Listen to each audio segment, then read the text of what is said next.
Hello student, आप लोग कैसे उम्मीद करते हैं आप लोग अच्छे होंगे। तो स्वागत है आपका अपना YouTube channel success creative mind में। आज की इस वीडियो में 10वीं कक्षा के भूगोल के प्रथम चैप्टर जो कि भारत संसाधन एवं उपयोग है, इस चैप्टर से जितने भी ऑब्जेक्टिव क्वेश्चन आ रहे हैं वो सारे क्वेश्चन इस वीडियो में बताएंगे। तो ये इस वीडियो का जो है पार्ट 2 होगा। पार्ट 1 में जो है 1 से लेकर 95 तक का क्वेश्चन बताया। अगर नहीं देखे हैं तो जा करके देख लीजिए, प्लेलिस्ट में होगा, ठीक है। तो भारत में संसाधन एवं उपयोग है, इस चैप्टर में 1 से 95 तक क्वेश्चन बता दिए। आज जो है 95 से आगे यानी 96 से लेकर 147 तक क्वेश्चन देखेंगे, जो आपको बोर्ड एग्जाम के लिए काफ़ी महत्वपूर्ण रहेगा। तो इस वीडियो को शुरू से लास्ट तक देखते रहिए। तो चलिए शुरुआत करते हैं अगला क्वेश्चन से, जो कि 95 नंबर।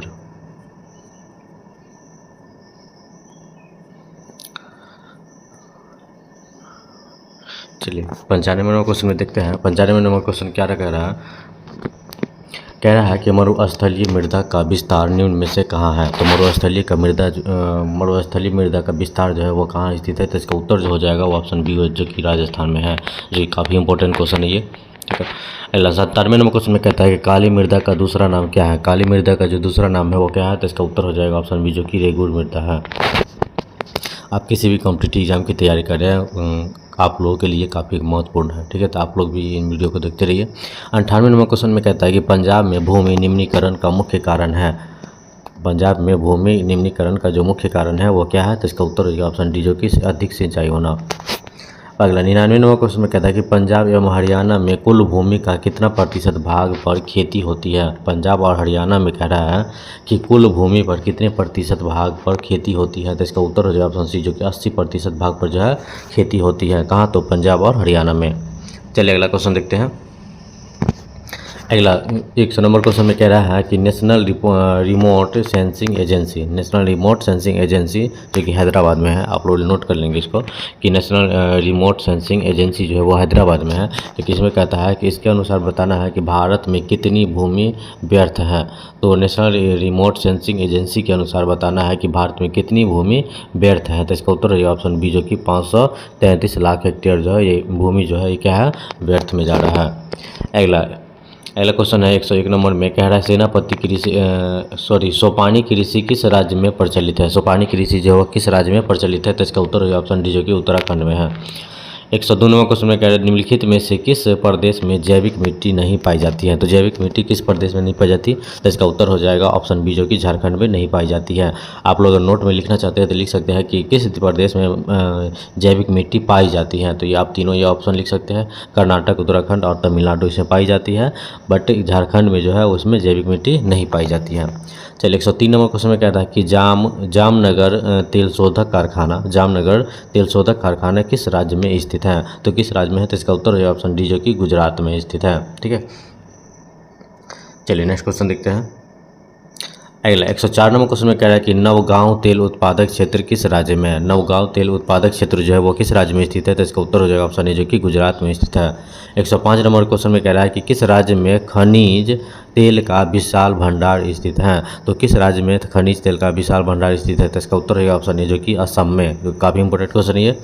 अगला 106 नंबर क्वेश्चन में कह रहा है कि किस खनिज को उद्योगों की जननी माना गया है। तो किस खनिज को उद्योगों की जननी माना गया है। तो इसका उत्तर है ऑप्शन सी, जो कि लोहा को माना गया है। 107 नंबर क्वेश्चन में कह रहा है निम्नलिखित में से कौन आध्यात्मिक खनिज का उदाहरण है। तो आध्यात्मिक खनिज का जो उदाहरण है वो क्या है। तो इसका उत्तर है ऑप्शन सी, जो कि अब्रक जो है वह आध्यात्मिक खनिज का उदाहरण है।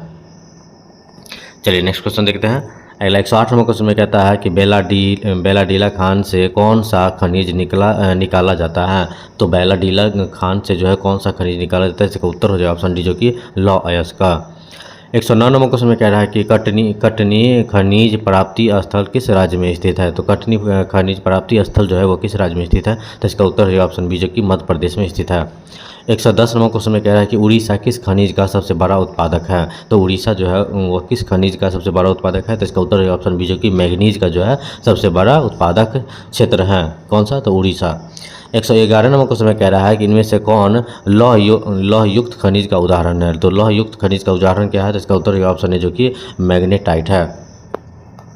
चलिए नेक्स्ट क्वेश्चन देखते हैं। अगला जो प्रश्न में क्या कह रहा है 112 नंबर क्वेश्चन में कह रहा है कौन लौह अयस्क का एक प्रकार है। तो कौन जो है वह लौह अयस्क का एक प्रकार है। तो इसका उत्तर है ऑप्शन बी, जो कि हेमाटाइट जो है वह क्या है, लौह अयस्क का एक उदाहरण है, ठीक है, यानी प्रकार है।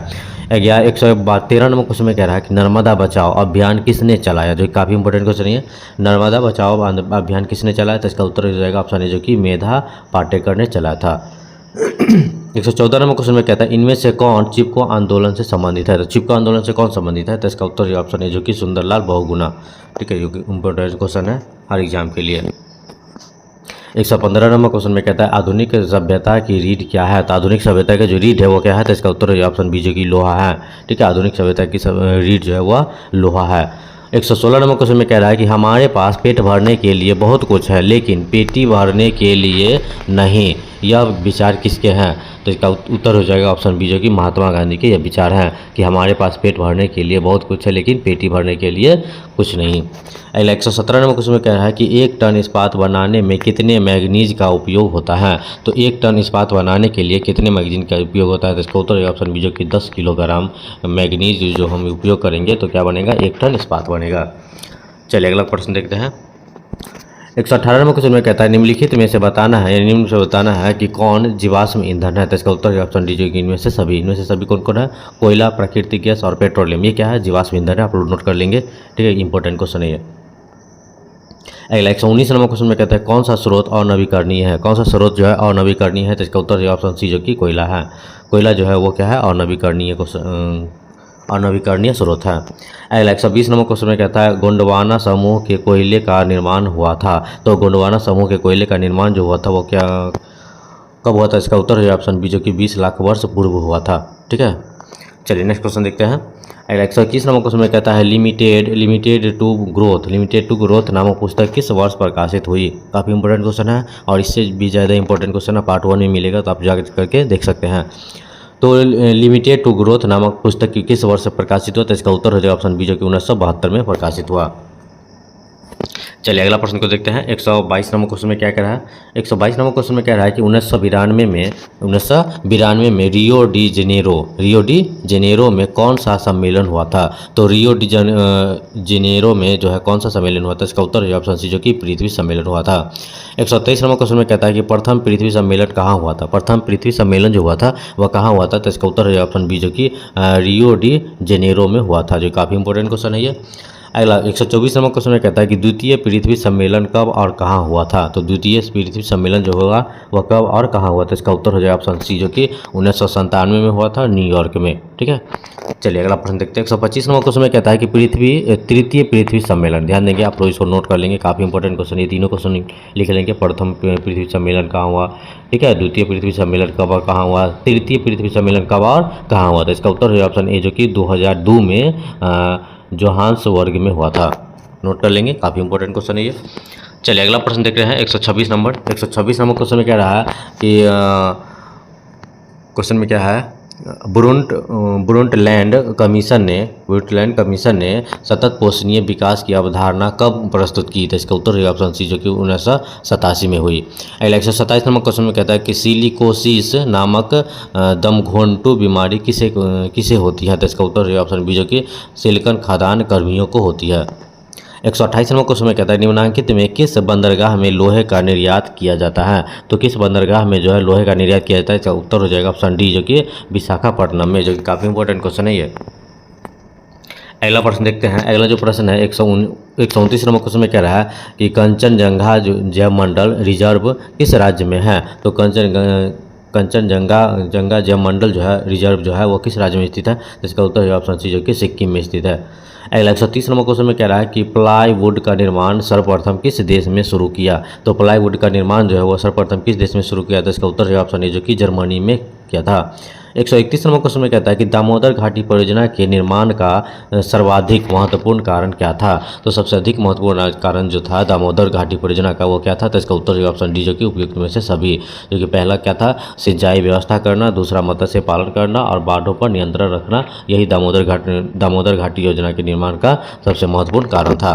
132 नंबर क्वेश्चन में कह रहा है कि सीमेंट उद्योग का सबसे प्रमुख कच्चा माल क्या है, तो सीमेंट उद्योग यानी सीमेंट बनाने वाला जो उद्योग होता है वह सबसे प्रमुख कच्चा माल क्या है, तो इसका उत्तर जो ऑप्शन है जो कि चूना पत्थर जो है वो क्या है, कच्चा माल है, जो कि काफ़ी इंपॉर्टेंट है ये।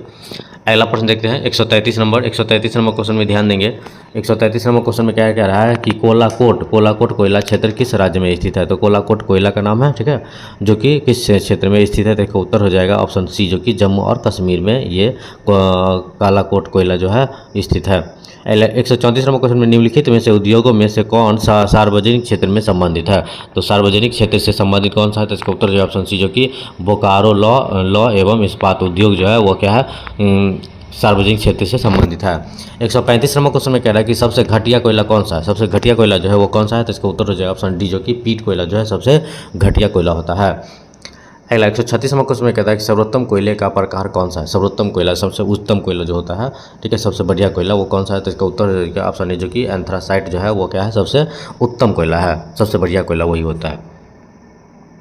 अगला जो प्रश्न है ध्यान देंगे 137 नंबर क्वेश्चन में कह रहा है कि मुंबई हाई क्यों प्रसिद्ध है। मुंबई हाई जो है वो क्यों प्रसिद्ध है, तो इसका उत्तर हो जाए ऑप्शन सी, जो कि खनिज तेल हेतु जो है मुंबई हाई प्रसिद्ध है। तो आप लोग नोट रखेंगे इसको। अगला 138 नंबर क्वेश्चन में कह रहा है कि प्राकृतिक गैस किस खनिज के साथ पाया जाता है। तो प्राकृतिक गैस जो है वो किस खनिज के साथ पाया जाता है, इसका उत्तर हो जाए ऑप्शन बी, जो कि पेट्रोलियम गैस के साथ पाया जाता है। 139 नंबर क्वेश्चन में कहते हैं ताप विद्युत केंद्र का उदाहरण है। तो ताप विद्युत केंद्र का जो उदाहरण है वो क्या है, तो इसका उत्तर है ऑप्शन बी, जो कि बरौनी, ठीक है, बरौनी में जो है ताप विद्युत केंद्र का उदाहरण है। 140 नंबर क्वेश्चन में कहता है इनमें से कौन सा जीव है जो केवल भारत में ही पाया जाता है, केवल भारत में ही पाया जाता है। कभी कुछ क्वेश्चन दे देता है कि केवल सिर्फ एशिया महादेश में ही पाया जाता है, तो ये हम लोग क्या है, तो एशिया महादेश में ही है, ठीक है, भारत कहाँ है, तो एशिया महादेश में है। तो आप लोग को इस टाइप से भी क्वेश्चन आ सकता है कि कौन सा जीव जो है वो सिर्फ एशिया महादेश में पाया जाता है, या कौन सा जीव जो है वो केवल भारत में ही पाया जाता है। तो उत्तर हो जाए ऑप्शन ए, जो कि घड़ियाल, ठीक है, घड़ियाल जो है वो केवल भारत में ही पाया जाता है। चलिए अगला प्रश्न को देखते हैं। अगला जो प्रश्न है 141 नंबर क्वेश्चन में कहता है संविधान का धारा 21, ध्यान देंगे, संविधान का धारा 21 जो है का संबंध किससे है, तो इसका उत्तर हो जाएगा ऑप्शन ए, जो कि वन्य जीवों तथा प्राकृतिक संसाधनों के संरक्षण से है।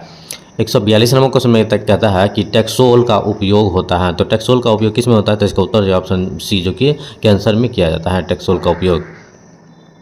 143 नंबर क्वेश्चन में कहता है कि चरक का संबंध किस देश से था। चरक का जो संबंध था वो किस देश से था, तो इसका उत्तर हो जाएगा ऑप्शन सी, जो कि भारत से। चलिए नेक्स्ट क्वेश्चन देखते हैं। अगला जो प्रश्न है 144 नंबर क्वेश्चन में कहता है तटरेखा से कितने किलोमीटर क्षेत्र सीमा अपवर्जक आर्थिक क्षेत्र कहलाता है। तो इसका उत्तर ऑप्शन बी, जो कि 200 NM, ठीक है, ये क्षेत्र जो है वो क्या है, अपवर्जक आर्थिक क्षेत्र कहलाता है। चलिए नेक्स्ट क्वेश्चन देखते हैं। अगला जो प्रश्न है 145 नंबर क्वेश्चन में कह रहा है कि आयुर्वेद का जनक किन्हें कहा जाता है। तो आयुर्वेद का जनक जो है किन्हें कहा जाता है, तो इसका उत्तर है ऑप्शन बी, जो कि चरक को कहा जाता है। 146 नंबर क्वेश्चन में कहता है कि समुद्री क्षेत्र में राजनीतिक सीमा के कितनी किलोमीटर क्षेत्र तक राष्ट्रीय संपदा निहित है। तो समुद्री क्षेत्र में राजनीतिक सीमा के कितनी किलोमीटर क्षेत्र तक जो है राष्ट्रीय संपदा निहित है। तो इसका उत्तर है ऑप्शन सी, जो कि 12.2 किलोमीटर तक ही सीमित है। अगला 147 नंबर क्वेश्चन है, जो कि लास्ट क्वेश्चन है ये इस चैप्टर का, भारत में उपयोगी संसाधन, जो कि काफ़ी इंपॉर्टेंट चैप्टर है, शुरू से लास्ट तक देख लीजिएगा आप लोग नहीं देखे तो। भारत में मुख्यतः किस प्रकार का कोयला पाया जाता है, तो इसका उत्तर है ऑप्शन बी, जो कि बिटुमिनस, ठीक है, भारत में मुख्य किस प्रकार की कोयला पाया जाता है, तो बिटुमिनस जो है मुख्य रूप से पाया जाता है, जो कि काफ़ी इंपॉर्टेंट क्वेश्चन है। तो कहता है धान एक प्रकार है। तो धान जो है किसका प्रकार है, तो इसका उत्तर है ऑप्शन डी, जो कि इनमें से सभी है, वो अमन है, औस है और बोरो है, ये धान का एक प्रकार होता है। 2 नंबर क्वेश्चन में कहता है कि चावल किस प्रकार की जलवायु का पौधा है। चावल जो है किस प्रकार की जलवायु का पौधा है, तो इसका उत्तर है ऑप्शन सी, जो कि उष्ण आर्द्र के जलवायु के पौधे हैं। 3 नंबर क्वेश्चन में कहता है कि चावल उत्पादन के लिए कौन सी मिट्टी उत्तम है। चावल उत्पादन के लिए कौन सी मिट्टी उत्पन्न है, तो इसका उत्तर उत्तम है, तो इसका उत्तर है ऑप्शन बी, जो कि जलोढ़ मिट्टी जो है वो चावल उत्पादन के लिए काफ़ी इंपॉर्टेंट है। अगला प्रश्न को देखते हैं। अगला जो प्रश्न है ध्यान देंगे, अगला क्या है, 4 नंबर क्वेश्चन में कह रहा है कि चावल किस प्रकार की कृषि का उपज है। चावल जो है किस प्रकार की कृषि का उपज है, तो इसका उत्तर ऑप्शन है, जो कि जीवन निर्वाह कृषि का उपज है। 5 नंबर क्वेश्चन में कहता है चावल है, तो चावल क्या है, तो इसका उत्तर ऑप्शन है, जो कि खरीफ फसल है। आप लोग लिख लेंगे, इसको नोट कर लेंगे, चावल जो है वो खरीफ फसल है। अगला प्रश्न को देखते हैं। अगला जो प्रश्न है 6 नंबर क्वेश्चन में क्या कह रहा है कि चावल उगाने के लिए कितने तापमान की आवश्यकता होती है। चावल उगाने के लिए कितने तापमान की आवश्यकता होती है, तो इसका उत्तर है ऑप्शन बी, जो कि 25 डिग्री सेल्सियस से ऊपर की ज़रूरत होती है। 7 नंबर क्वेश्चन में कहता है चावल के उत्पादन में भारत का स्थान विश्व में कौन सा है। चावल के उत्पादन में जो है भारत का स्थान जो है वो विश्व में कौन सा है, तो इसका उत्तर है ऑप्शन बी, जो कि दूसरा स्थान है। 8 नंबर क्वेश्चन में कहता है किन प्रदेशों में चावल वाणिज्यिक कृषि की एक फसल है, तो इसका उत्तर जो ऑप्शन सी, जो कि हरियाणा और पंजाब जो है वो क्या है, चावल वाणिज्यिक कृषि का एक फसल है। चलिए अगला प्रश्न को देखते हैं। अगला जो प्रश्न है 9 नंबर क्वेश्चन में कहता है किस प्रदेश में चावल एक जीविका फसल है। तो किस प्रदेश में चावल जो है एक जीविका फसल है, तो इसका उत्तर जो ऑप्शन डी, जो कि उड़ीसा में। 10 नंबर क्वेश्चन में कहता है भारत में उगाया जाने वाला मोटा अनाज निम्नलिखित में से कौन सा है, तो इसका उत्तर है ऑप्शन सी, जो कि ज्वार। 11 नंबर क्वेश्चन में कहता है भारत विश्व में निम्नलिखित अनाजों में से किसका सबसे बड़ा उपभोक्ता है, तो इसका बताना है, तो इसका सही उत्तर है ऑप्शन बी, जो कि दालों का। ठीक है, दालों का जो है भारत जो है वह विश्व में अनाजों में से सबसे बड़ा उपभोक्ता है। ठीक है, दालों में। चलिए अगला प्रश्न को देखते हैं। अगला जो प्रश्न है 12 नंबर क्वेश्चन में कहता है भारत की दूसरी मुख्य खाद्य फसल कौन सी है, तो इसका उत्तर है ऑप्शन बी, जो कि गेहूँ है। चलिए नेक्स्ट क्वेश्चन देखते हैं। शुरू लास्ट तक बने रहिए, काफ़ी इंपॉर्टेंट क्वेश्चन से बताने वाले हैं। 13 नंबर क्वेश्चन में कहते हैं भारत की मुख्य खाद्य फसल क्या है। भारत की मुख्य खाद्य फसल जो है वो क्या है, तो इसका उत्तर ऑप्शन डी, जो कि चावल है। चावल जो है भारत की मुख्य खाद्य फसल है। 14 नंबर क्वेश्चन में कहता है कि भारत के कितने प्रतिशत क्षेत्र पर वर्ष में 2 से अधिक फसलें उगाई जाती हैं, तो इसका उत्तर हो जाएगा ऑप्शन सी, जो कि 15%। अगला 15 नंबर क्वेश्चन में कहता है रबी की फसल कब बोई जाती है। रबी की फसल जो है वो कब बोई जाती है, तो इसका उत्तर हो जाएगा ऑप्शन सी, जो कि शीत ऋतु में बोई जाती है। नेक्स्ट क्वेश्चन देखते हैं 16 नंबर क्वेश्चन में क्या कह रहा है, ध्यान देंगे। कहता है निम्नलिखित में से कौन रबी फसल है। बताना है कि काफ़ी इंपॉर्टेंट क्वेश्चन है, कौन सी रबी फसल है, तो इसका उत्तर ऑप्शन बी, जो कि गेहूं जो है वो क्या है, रबी फसल है। अगला 17 नंबर क्वेश्चन में कहता है निम्नलिखित में से खरीफ फसल कौन है। खरीफ फसल कौन है, तो इसका उत्तर ऑप्शन सी, जो कि चावल जो है क्या है, खरीफ फसल है। 18 नंबर क्वेश्चन में कह रहा है निम्नलिखित में से कौन खरीफ फसल है। निम्नलिखित में से कौन खरीफ फसल है, तो इसका उत्तर ऑप्शन डी, जो कि कपास है। चलिए अगला प्रश्न देखते हैं। अगला क्वेश्चन है 19 नंबर क्वेश्चन में कह रहा है निम्नलिखित में से किस फसल की खेती के लिए ढालू भूमि आवश्यक है। तो कौन सी खेती के लिए ढालू भूमि आवश्यक है, इसका उत्तर जो ऑप्शन है, जो कि कहवा खेती के लिए। 20 नंबर क्वेश्चन में कहता है निम्नलिखित में से कौन रबी फसल है। निम्नलिखित में से कौन रबी फसल है, तो इसका उत्तर हो जाएगा ऑप्शन बी, जो कि सरसों। सरसों जो है वो क्या है, रबी फसल है।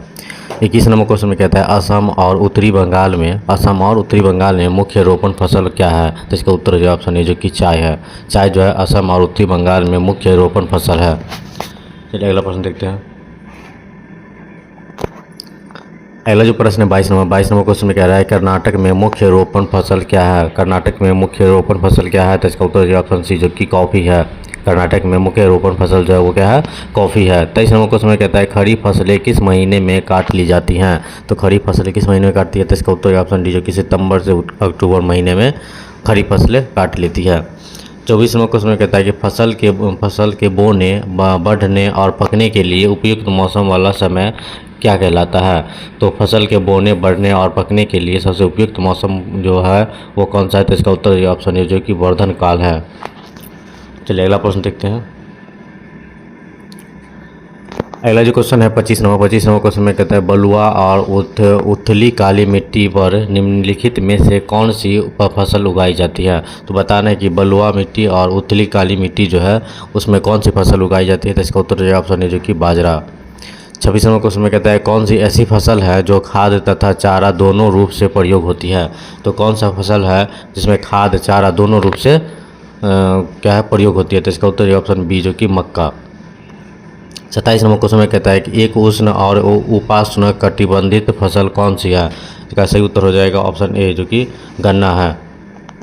चलिए नेक्स्ट क्वेश्चन है 28 नंबर क्वेश्चन में कहता है गन्ने की फसल तैयार होने में लगभग कितना समय लगता है। तो गन्ने का फसल तैयार होने में लगभग कितना समय लगता है, तो इसका उत्तर हो जाएगा ऑप्शन ए, जो कि 1 वर्ष लगता है।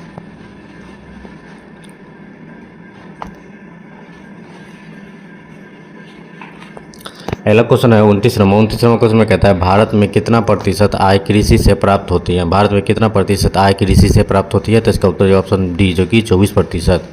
ठीक है, भारत में 24% आय जो है वो कृषि से प्राप्त होती है, आप लोग याद रखेंगे। 30 नंबर क्वेश्चन में कहता है भारत की कितनी जनसंख्या कृषि कार्यों में संलग्न है। तो भारत की कितनी जनसंख्या जो है कृषि कार्यों में संलग्न है, तो इसका उत्तर ऑप्शन बी, जो कि 2/3 भाग जो है वह कृषि में संलग्न है। अगला क्वेश्चन है 31 नंबर। 31वां क्वेश्चन में कहता है कि कर्तन दहन प्रणाली, ध्यान देंगे, कर्तन दहन प्रणाली काफ़ी इंपॉर्टेंट क्वेश्चन है। कृषि को असम, मेघालय, मिजोरम आदि राज्यों में क्या कहा जाता है? तो इसका उत्तर जो ऑप्शन है जो कि झूम कहा जाता है। 32वां क्वेश्चन में कहता है कर्तन दहन प्रणाली कृषि को पामलू किस राज्य में कहा जाता है? तो इसका उत्तर हो जाएगा ऑप्शन ए जो कि मणिपुर में कहा जाता है। पामलू जो है वह इस कहाँ कहता है? तो मणिपुर में कहा जाता है। 33वां क्वेश्चन में कर्तन दहन प्रणाली कृषि को दीपा किस राज्य में कहा जाता है? तो कर्तन दहन प्रणाली को दीपा जो है किस राज्य में कहा जाता है? इसका उत्तर ऑप्शन है जो कि अंडमान निकोबार में और द्वीप समूह में। ठीक है, कर्तन दहन प्रणाली पामलू जो है वो कहाँ कहा जाता है? तो मणिपुर में कहा जाता है। याद रखिए दोनों क्वेश्चन। अगला प्रश्न देख रहे हैं 34 नंबर। 34वां क्वेश्चन में क्या है? कर्तन दहन प्रणाली कृषि को किस देश में मिल्पा कहा जाता है? ध्यान देंगे, मिल्पा इसमें इस क्वेश्चन में है। कर्तन दहन प्रणाली को मिल्पा कहा जाता है किस देश में? तो इसका उत्तर है ऑप्शन बी जो कि मैक्सिको में। 35वां क्वेश्चन में दीपा, पामलो, झूम आदि किस कृषि के नाम है? तो इसका उत्तर हो जाएगा ऑप्शन सी जो कि कर्तन दहन प्रणाली कृषि का नाम है। 36वां क्वेश्चन में कहता है निम्नलिखित में से किस देश के लोग जीवन निर्वाह कृषि करते हैं? तो इसका उत्तर ऑप्शन है जो कि भारत में। अगला प्रश्न है 37 नंबर। 37वां क्वेश्चन में कहता है निम्नलिखित में से किस कृषि का पर्यावरण पर नकारात्मक प्रभाव पड़ता है? का सही उत्तर ऑप्शन है जो कि अकार्बनिक में। 38 नंबर क्वेश्चन में कहता है निम्नलिखित में से कौन सा उद्योग कृषि से संबंधित है? तो कौन सा उद्योग जो है वो कृषि से संबंधित है? तो इसका उत्तर है ऑप्शन ए जो कि जूट। जूट जो है क्या है? कृषि से संबंधित है। 39 नंबर क्वेश्चन में प्राचीन काल में कृषि करने की विधि निम्नलिखित में से कौन सही है? तो इसका उत्तर है ऑप्शन ए जो कि स्थानांतरित कृषि है। अगला प्रश्न देखेंगे 40 नंबर। 40वां क्वेश्चन में कह रहा है कृषि भारत में कितने प्रतिशत आबादी को रोजगार का अवसर प्रदान करती है?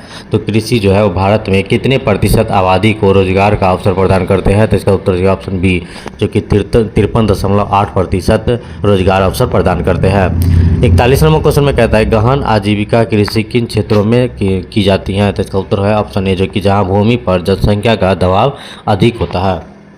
42 नंबर क्वेश्चन में कहता है सर्वप्रथम सबसे पहले अंग्रेजों द्वारा चाय की कृषि कहाँ और कब आरंभ किया गया? तो इसका उत्तर है ऑप्शन बी जो कि ब्रह्मपुत्र घाटी 1840 में किया गया था। अगला जो क्वेश्चन है 43 नंबर। 43 नंबर क्वेश्चन में क्या है? काली मिट्टी उपयुक्त है। तो काली मिट्टी जो है किसके लिए उपयुक्त है? तो इसका उत्तर है ऑप्शन ए जो कि कपास के लिए जो है काली मिट्टी सबसे उपयुक्त है। 44 नंबर क्वेश्चन में कहता है विश्व में सबसे अधिक फसलों एवं सब्जियों का उत्पादन कौन सा देश करता है? इसका सही उत्तर है ऑप्शन डी जो कि भारत करता है। अगला 45 नंबर क्वेश्चन में कह रहा है विश्व में तिलहन का सबसे बड़ा उत्पादक देश कौन सा है? विश्व में तिलहन का जो है सबसे बड़ा उत्पादक देश जो है वो कौन सा है? तो इसका उत्तर है ऑप्शन डी जो कि भारत ही है। चलिए अगला प्रश्न को देखते हैं। अगला क्वेश्चन है 46 नंबर। 46 नंबर क्वेश्चन में कह रहा है कि दक्षिण भारत में सर्वाधिक यानी सबसे अधिक गन्ना उत्पादक राज्य कौन सा है? तो दक्षिण भारत में सबसे अधिक जो है गन्ना उत्पादक राज्य है वो कौन सा है? तो इसका उत्तर ऑप्शन बी जो कि महाराष्ट्र है। 47 नंबर क्वेश्चन में कहता है भारत विश्व का लगभग कितना प्रतिशत, ध्यान देंगे, भारत जो है विश्व का लगभग कितना प्रतिशत कॉफ़ी का उत्पादन करता है? तो इसका उत्तर हो जाए ऑप्शन सी जो कि 4%। 48 नंबर क्वेश्चन में कहता है कि भारत विश्व में कि निम्नलिखित में से किसका अग्रणी उत्पादक और निर्यातक है? तो इसका उत्तर है ऑप्शन डी जो कि चाय का। 49 नंबर क्वेश्चन में कह रहा है कि बाजरा का सबसे बड़ा उत्पादक राज्य कौन है? बाजरा का सबसे बड़ा उत्पादक राज्य जो है वो कौन सा है? तो इसका उत्तर हो जाए ऑप्शन ए जो कि राजस्थान। कौन सा है? तो राजस्थान है।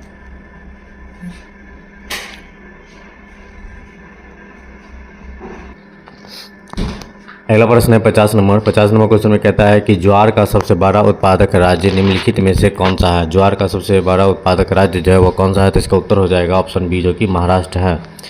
51 नंबर क्वेश्चन में कह रहा है हरी चाय का सबसे बड़ा उत्पादक राज्य कौन सा है? हरी चाय का, ध्यान देंगे, हरी चाय का सबसे बड़ा उत्पादक राज्य है कौन सा? तो इसका उत्तर है ऑप्शन बी जो कि हिमाचल प्रदेश है। 52 नंबर क्वेश्चन में कहता है कि दूध के उत्पादन में लाई गई क्रांति को कौन सी क्रांति कहते हैं? तो इसका सही उत्तर हो जाए ऑप्शन सी जो कि सफ़ेद क्रांति कहते हैं। अगला क्वेश्चन देखते हैं। अगला क्वेश्चन 53 नंबर क्वेश्चन में क्या कह रहा है? तो 53 नंबर क्वेश्चन में कहता है कि अनानास उत्पादन में अग्रणीय राज्य कौन है? तो अनानास उत्पादन में जो सबसे अग्रणीय राज्य जो है वो कौन सा है? तो इसका उत्तर ऑप्शन है जो कि मेघालय है। 54 नंबर क्वेश्चन में कहता है कि आम के उत्पादन में विश्व में कौन सा देश अग्रणी है? तो आम के उत्पादन में विश्व में कौन सा देश अग्रणी है? तो इसका उत्तर ऑप्शन है जो कि भारत है। 55 नंबर क्वेश्चन में कहता है रागी का सबसे बड़ा उत्पादक राज्य कौन सा है। रागी का सबसे बड़ा उत्पादक राज्य जो है वो कौन सा है, तो इसका उत्तर हो जाएगा ऑप्शन डी जो कि कर्नाटक है। चलिए अगला प्रश्न को देखेंगे। अगला जो क्वेश्चन है 56 नंबर क्वेश्चन में कह रहा है कि समुद्री मछलियों का उत्पादक एवं उपभोक्ता के रूप में कौन सा प्रथम स्थान है। या इसका दूसरा क्वेश्चन कह रहा है कि समुद्री मछलियों के उत्पादन एवं उपयोग के लिए किस राज्य को स्थान प्रथम है, तो इसका उत्तर हो जाएगा ऑप्शन बी जो कि केरल को कहा जाता है। 57 नंबर क्वेश्चन में कह रहा है कि हरित क्रांति की प्रमुख उपज क्या है। हरित क्रांति की जो प्रमुख उपज है वो क्या है, तो इसका उत्तर है ऑप्शन सी जो कि गेहूँ है। 58 नंबर क्वेश्चन में कहता है कि ऑपरेशन फ्लड 1 योजना किस वर्ष प्रारंभ की गई है। तो ऑपरेशन फ्लड 1 जो है योजना किस वर्ष प्रारंभ की गई, तो इसका उत्तर है ऑप्शन ए जो कि 1950 में की गई थी। नेक्स्ट क्वेश्चन में कह रहा है 59 नंबर क्वेश्चन में रेशम के कोकून से क्या प्राप्त होता है। तो रेशम के कोकून से क्या प्राप्त होता है, तो इसका उत्तर हो जाएगा ऑप्शन ए जो कि रेशम प्राप्त होता है। 60 नंबर क्वेश्चन में कहता है सूती कपड़ा उद्योग में निम्नलिखित में से कौन मुख्य कच्चा माल है, तो इसका उत्तर हो जाएगा ऑप्शन ए जो कि कपास। 61 नंबर क्वेश्चन में कहता है तमिलनाडु में नीलगिरी की पहाड़ियों पर किस चीज़ की खेती की जाती है। तो तमिलनाडु में नीलगिरी की पहाड़ियों पर किस चीज़ की खेती की जाती है, तो इसका उत्तर है ऑप्शन ए जो कि चाय और कॉफ़ी का। तमिलनाडु में नीलगिरी पहाड़ियों पर जो है चाय और कॉफ़ी की खेती की जाती है। 62 नंबर क्वेश्चन में कह रहा है, ध्यान देंगे, दाल की पौष्टिक अंश क्या स्रोत क्या है। तो दाल किस पौष्टिक अंश का स्रोत है, तो इसका उत्तर है ऑप्शन ए सी जो कि प्रोटीन का।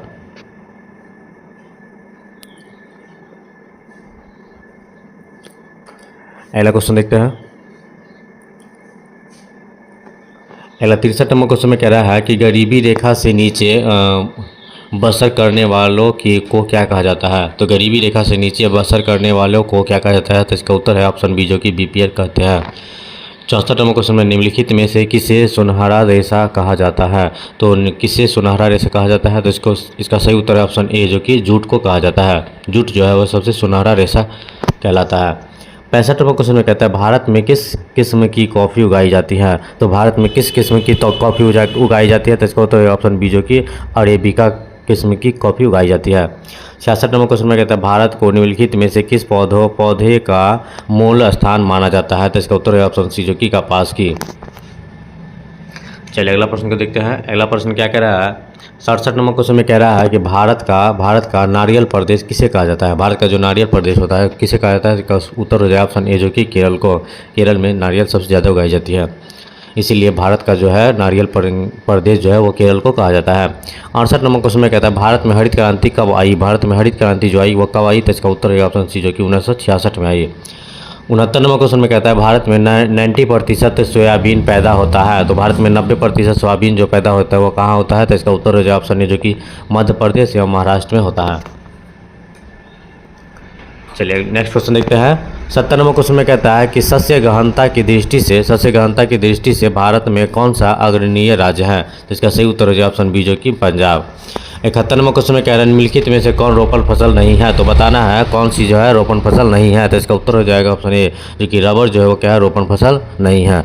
पहला क्वेश्चन देखते हैं। पहला क्वेश्चन कह रहा है कि भारत में पहला सूती वस्त्र उद्योग मुंबई में कब लगाया गया था। तो सबसे पहले कि आप लोग नोट करेंगे कि भारत में पहला सूती वस्त्र जो लगाया था उद्योग लगाया था वो पहले मुंबई में लगाया था। आप लोग याद रखेंगे सूती वस्त्र का उद्योग, कौन सा उद्योग, सूती वस्त्र का उद्योग लगाया गया था भारत में मुंबई में सबसे पहले, ठीक है। लेकिन इसमें कह रहा है कि कब लगा, मुंबई में तो लगाया गया था लेकिन कब लगाया गया था, तो इसका उत्तर है ऑप्शन डी जो कि 1854 ईस्वी में लगाया गया था। अगला 2 नंबर क्वेश्चन में कहता है कि भारत में जूट उद्योग का केंद्रीकरण किस राज्य में है। तो भारत में जूट उद्योग का जो केंद्रीकरण है वो किस राज्य में है, तो इसका उत्तर हो जाएगा ऑप्शन ए जो कि पश्चिम बंगाल में है। याद रखेंगे ये क्या है, पश्चिम बंगाल में है, काफ़ी इंपॉर्टेंट क्वेश्चन है। चलिए अगला प्रश्न को देखते हैं। अगला 3 नंबर क्वेश्चन में कह रहा है कि भारत के सकल घरेलू उत्पाद में वस्त्र उद्योग की जो है भागीदारी लगभग कितना प्रतिशत है। तो भारत के सकल घरेलू उत्पाद में जो है वस्त्र उद्योग की जो भागीदारी है वो लगभग कितना प्रतिशत है, तो इसका उत्तर हो जाएगा ऑप्शन सी जो कि 4% है। 4 नंबर क्वेश्चन में कहता है कि भारतीय अर्थव्यवस्था में वस्त्र उद्योग का औद्योगिक उत्पादन में कितना प्रतिशत योगदान है, तो इसका उत्तर है ऑप्शन सी जो कि 14% योगदान है। अगला जो क्वेश्चन है 5 नंबर क्वेश्चन में कहता है निम्नलिखित उद्योगों में से कौन सी कृषि पर आधारित नहीं है। तो बताना है ये चारों उद्योग में से कृषि पर नहीं आधारित है। तो इसका उत्तर हो जाएगा ऑप्शन बी, जो कि सीमेंट जो क्या है कृषि से नहीं बनता, इसलिए कृषि पर आधारित नहीं है। अगला 6 नंबर क्वेश्चन में कह रहा है कि निम्नलिखित में से कौन छोटे पैमाने का उद्योग है। निम्नलिखित में से कौन छोटे पैमाने का उद्योग है। तो इसका उत्तर हो जाएगा ऑप्शन सी, जो कि खिलौना उद्योग। खिलौना उद्योग जो है वो सबसे छोटे पैमाने का उद्योग है। अगला 7 नंबर क्वेश्चन में कहता है किस उद्योग को संरक्षण का शिशु कहा जाता है। तो किस उद्योग को जो है संरक्षण का शिशु कहा जाता है। तो इसका उत्तर हो जाएगा ऑप्शन सी, जो कि चीनी को जो है शिशु संरक्षण का शिशु कहा जाता है। आप लोग याद रखेंगे। अगला प्रश्न देखेंगे 8 नंबर क्वेश्चन में कह रहा है कि इनमें से कौन उपभोक्ता उद्योग नहीं है, उपभोक्ता उद्योग है। तो इसका उत्तर हो जाएगा ऑप्शन सी, जो कि चीनी उद्योग जो है वह उपभोक्ता उद्योग है। अगला 9 नंबर क्वेश्चन में कह रहा है कि इनमें कौन उपभोक्ता उद्योग नहीं है, कौन जो है उपभोक्ता उद्योग नहीं है। तो इसका उत्तर हो जाएगा ऑप्शन सी, जो कि लौह इस्पात उद्योग जो है वो क्या है उपभोक्ता उद्योग नहीं है। काफ़ी इंपॉर्टेंट क्वेश्चन है ये दोनों, आप लोग याद रखेंगे, इसको नोट कीजिएगा। 10 नंबर क्वेश्चन में कहता है कि इनमें कौन आधारभूत उद्योग नहीं है। तो आधारभूत उद्योग कौन सा नहीं है। तो इसका उत्तर हो जाएगा ऑप्शन ए, जो कि रेशम वस्त्र उद्योग जो है वो क्या है आधारभूत उद्योग नहीं है। चलिए नेक्स्ट क्वेश्चन में देखते हैं। अगला जो प्रश्न है 11 नंबर क्वेश्चन में कह रहा है कि इनमें कौन कृषि आधारित उद्योग नहीं है। कौन कृषि जो है कृषि आधारित उद्योग नहीं है। तो इसका उत्तर हो जाएगा ऑप्शन बी, जो कि पेट्रो रासायन उद्योग जो है वो क्या है कृषि आधारित उद्योग नहीं है। ये कृषि से नहीं बनता है, पेट्रोलियम रासायनिक उद्योग। 12 नंबर क्वेश्चन में कहता है कि इनमें कौन खनिज आधारित उद्योग नहीं है। तो खनिज से बनने वाले उद्योग नहीं है। तो इसका उत्तर हो जाएगा ऑप्शन सी, जो कि चीनी जो खनिज उद्योग नहीं है। 13 नंबर क्वेश्चन में कहता है उन 2 केंद्रों के नाम बताइए जहां पेट्रो रसायन उद्योग स्थापित है। तो उन 2 केंद्रों के नाम बताना है जहां पेट्रो रसायन उद्योग स्थापित है। तो इसका उत्तर हो जाएगा ऑप्शन सी, जो कि मुंबई और बड़ोदरा। अगला 14 नंबर क्वेश्चन में कहता है कि बॉक्साइट का उपयोग किस उद्योग में किया जाता है। बॉक्साइट का उपयोग जो है वह किस उद्योग में किया जाता है। तो इसका उत्तर हो जाएगा ऑप्शन ए, जो कि एल्युमिनियम में किया जाता है। 15 नंबर क्वेश्चन में कहता है बॉक्साइट का सबसे बड़ा उत्पादक राज्य है। तो कौन सा है। तो इसका उत्तर है ऑप्शन बी, जो कि ओडिशा है। ओडिशा जो है बॉक्साइट का सबसे बड़ा उत्पादक राज्य है। 16 नंबर क्वेश्चन में कहता है नेपा नगर किस उद्योग के लिए प्रसिद्ध है। नेपा नगर जो है वो किस उद्योग के लिए प्रसिद्ध है। तो इसका उत्तर हो जाएगा ऑप्शन डी, जो कि अखबारी कागज़ के लिए प्रसिद्ध है। अगला प्रश्न को देखेंगे। अगला 17 नंबर क्वेश्चन में कहता है तांबा प्रगलन किस तरह का उद्योग है। तांबा प्रगलन जो है वो किस तरह का उद्योग है। तो इसका उत्तर हो जाएगा ऑप्शन ए, जो कि आधारभूत उद्योग है। 18 नंबर क्वेश्चन में कहता है कि पेट्रो रसायन किस तरह का उद्योग है। पेट्रो रसायन जो किस तरह का उद्योग है। तो इसका उत्तर हो जाएगा ऑप्शन डी, जो कि खनिज आधारित उद्योग है। अगला प्रश्न कह रहा है 19 नंबर क्वेश्चन में कह रहा है कि steel authority of India limited किस क्षेत्र का उद्योग है। तो steel authority of India limited जो है वो किस क्षेत्र का उद्योग है। तो इसका उत्तर हो जाएगा ऑप्शन ए, जो कि सार्वजनिक उद्योग है। 20 नंबर क्वेश्चन में कहता है कि बजाज ऑटो लिमिटेड, ध्यान देंगे, बजाज ऑटो लिमिटेड जो है वो किस क्षेत्र का उद्योग है। तो बजाज ऑटो लिमिटेड जो है वो किस क्षेत्र का उद्योग है। तो इसका उत्तर हो जाएगा ऑप्शन ए, जो कि निजी क्षेत्र का। अगला प्रश्न है 21 नंबर क्वेश्चन में कहता है सूती वस्त्र किस पर आधारित उद्योग है। सूती वस्त्र जो है वो किस पर आधारित उद्योग है। तो इसका उत्तर हो जाएगा ऑप्शन ए, जो कि कृषि पर। अगला 22 नंबर क्वेश्चन में कहता है कि सीमेंट किस पर आधारित उद्योग है। सीमेंट जो है वो किस पे आधारित उद्योग है। तो इसका उत्तर हो जाएगा ऑप्शन ए, जो कि खनिज पर। 23 नंबर क्वेश्चन में कहता है सिंदरी किस उद्योग के लिए जाना जाता है। सिंदरी जो है वह किस उद्योग के लिए जाना जाता है। तो इसका उत्तर है ऑप्शन बी, जो कि उर्वरक उद्योग के लिए जाना जाता है। अगला प्रश्न देखेंगे जो काफ़ी इंपॉर्टेंट है। 24 नंबर क्वेश्चन में कहता है भारत में सबसे बड़ा लौह अयस्क उत्पादक राज्य है। तो भारत में सबसे बड़ा लौह अयस्क उत्पादक राज्य कौन सा है। तो इसका उत्तर है ऑप्शन बी, जो कि ओडिशा है। कौन सा है। तो ओडिशा है। 25 नंबर क्वेश्चन में कहता है कि लौह अयस्क का उपयोग किस उद्योग में किया जाता है। तो लौह अयस्क का उपयोग जो है वो किस उद्योग में किया जाता है। तो इसका उत्तर है ऑप्शन बी, जो कि इस्पात में। अगला प्रश्न देखेंगे। अगला 26 नंबर क्वेश्चन में कह रहा है कि ऑल इंडिया लिमिटेड किस तरह का उद्योग है। ऑल इंडिया लिमिटेड जो है वो किस तरह का उद्योग है। तो इसका उत्तर है ऑप्शन बी, जो कि संयुक्त उद्योग है। 27 नंबर क्वेश्चन में कहता है कि महाराष्ट्र का चीनी उद्योग किस तरह का उद्योग है। महाराष्ट्र का जो चीनी उद्योग है वह किस तरह का उद्योग है। तो इसका उत्तर हो जाएगा ऑप्शन ए, जो कि सहकारी उद्योग है। कौन सा उद्योग है। तो सहकारी उद्योग है। 28 नंबर क्वेश्चन में कह रहा है कि वस्त्र उद्योग लगभग कितने व्यक्तियों को रोजगार उपलब्ध कराता है। वस्त्र उद्योग जो है लगभग कितने व्यक्तियों का रोजगार उपलब्ध करवाता है। तो इसका उत्तर हो जाएगा ऑप्शन सी, जो कि 350 लाख रोजगार उपलब्ध करवाता है। अगला प्रश्न देखेंगे 29 नंबर क्वेश्चन में कह रहा है कि औद्योगिक बहिस्राव से प्रदूषित होते हैं कौन। तो इसका उत्तर है ऑप्शन डी, जो कि संयुक्त में से उपयुक्त में से सभी, जैसे तालाब, झील और नदी, ये तीनों क्या होता है औद्योगिक बहिस्राव से जो है प्रदूषित हो जाता है। 30 नंबर क्वेश्चन में कहता है कि बोकारो इस्पात संयंत्र किस देश के सहयोग से खोला गया। तो बोकारो इस्पात संयंत्र जो है वह किस देश से खोला गया। तो इसका उत्तर हो जाएगा ऑप्शन सी, जो कि रूस से, रूस के सहयोग से ये बोकारो इस्पात संयंत्र खोला गया था। 31 नंबर क्वेश्चन में कह रहा है कि इनमें कौन नई औद्योगिक नीति से संबंधित नहीं है। तो नई औद्योगिक नीति से संबंधित कौन नहीं है। तो इसका उत्तर हो जाएगा ऑप्शन बी, जो कि राष्ट्रीयकरण से। अगला प्रश्न है 32 नंबर। अगला प्रश्न देखते हैं 32 नंबर क्वेश्चन काफ़ी इंपॉर्टेंट है। कह रहा है कि हुगली औद्योगिक प्रदेश का केंद्र है। तो हुगली औद्योगिक प्रदेश का केंद्र कौन सा है। तो इसका उत्तर हो जाएगा ऑप्शन डी, जो कि कोलकाता और हावड़ा है। अगला 33 नंबर क्वेश्चन में कहता है कि भारत का सिलिकॉन नगर किसे कहा जाता है। भारत का सिलिकॉन नगर जो है वो किसे कहा जाता है। तो इसका उत्तर हो जाएगा ऑप्शन ए, जो कि बेंगलुरु को कहा जाता है। 34 नंबर क्वेश्चन में कह रहा है कि भारत का बर्मिंघम किस शहर को कहा जाता है। भारत का बर्मिंघम जो है वो किस शहर को कहा जाता है। तो इसका उत्तर हो जाएगा ऑप्शन ए, जो कि जमशेदपुर को कहा जाता है।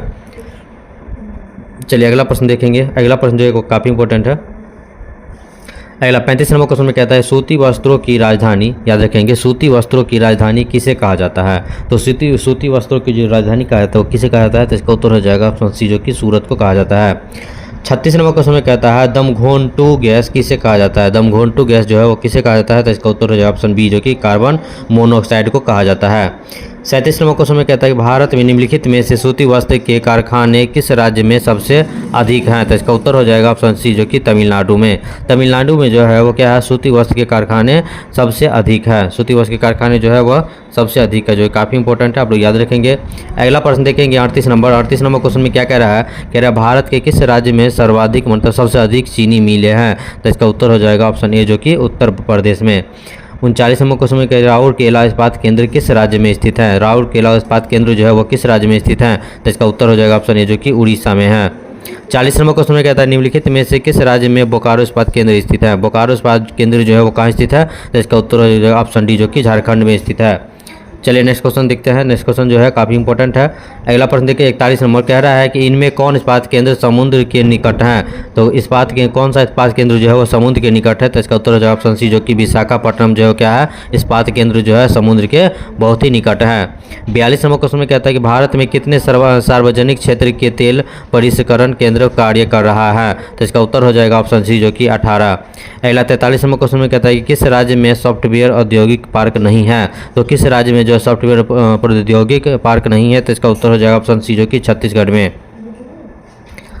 चलिए नेक्स्ट क्वेश्चन देखते हैं। अगला जो प्रश्न है देखेंगे 44 नंबर क्वेश्चन में क्या कह रहा है।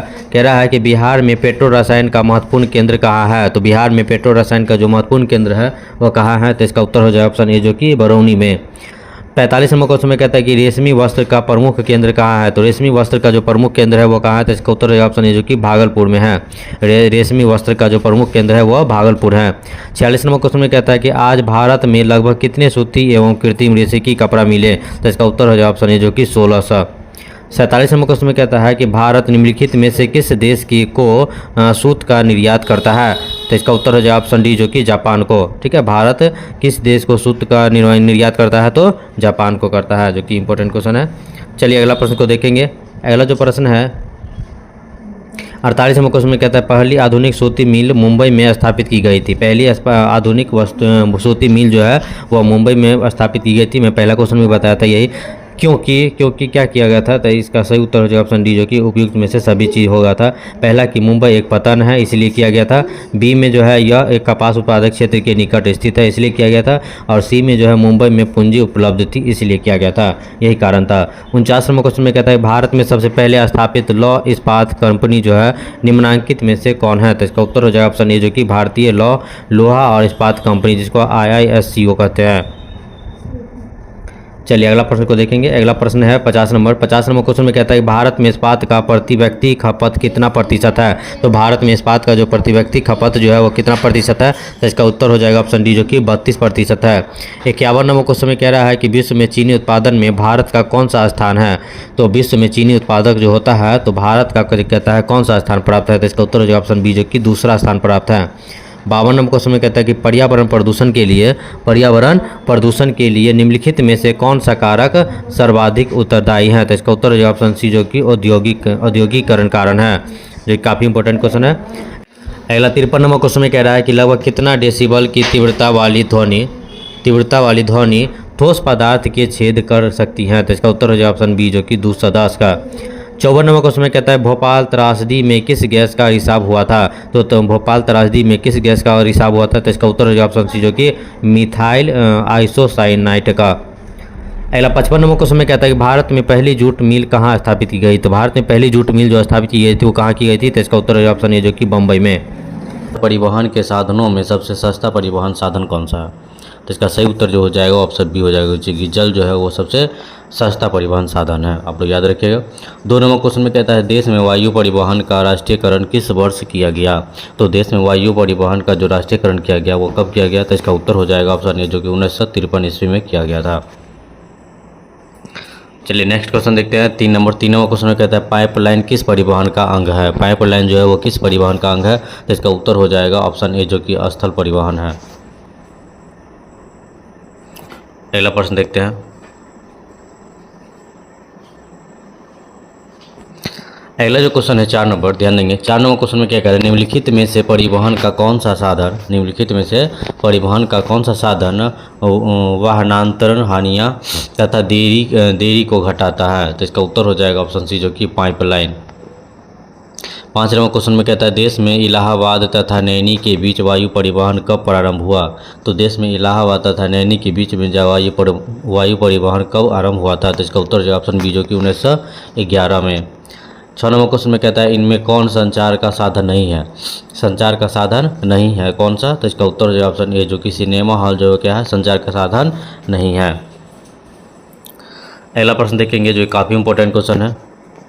और 7 नंबर क्वेश्चन में कहता है भारत का सर्वाधिक यानी सबसे अधिक विदेशी व्यापार किस मार्ग द्वारा होता है? तो इसका उत्तर हो जाएगा ऑप्शन सी, जो कि समुद्री मार्ग द्वारा।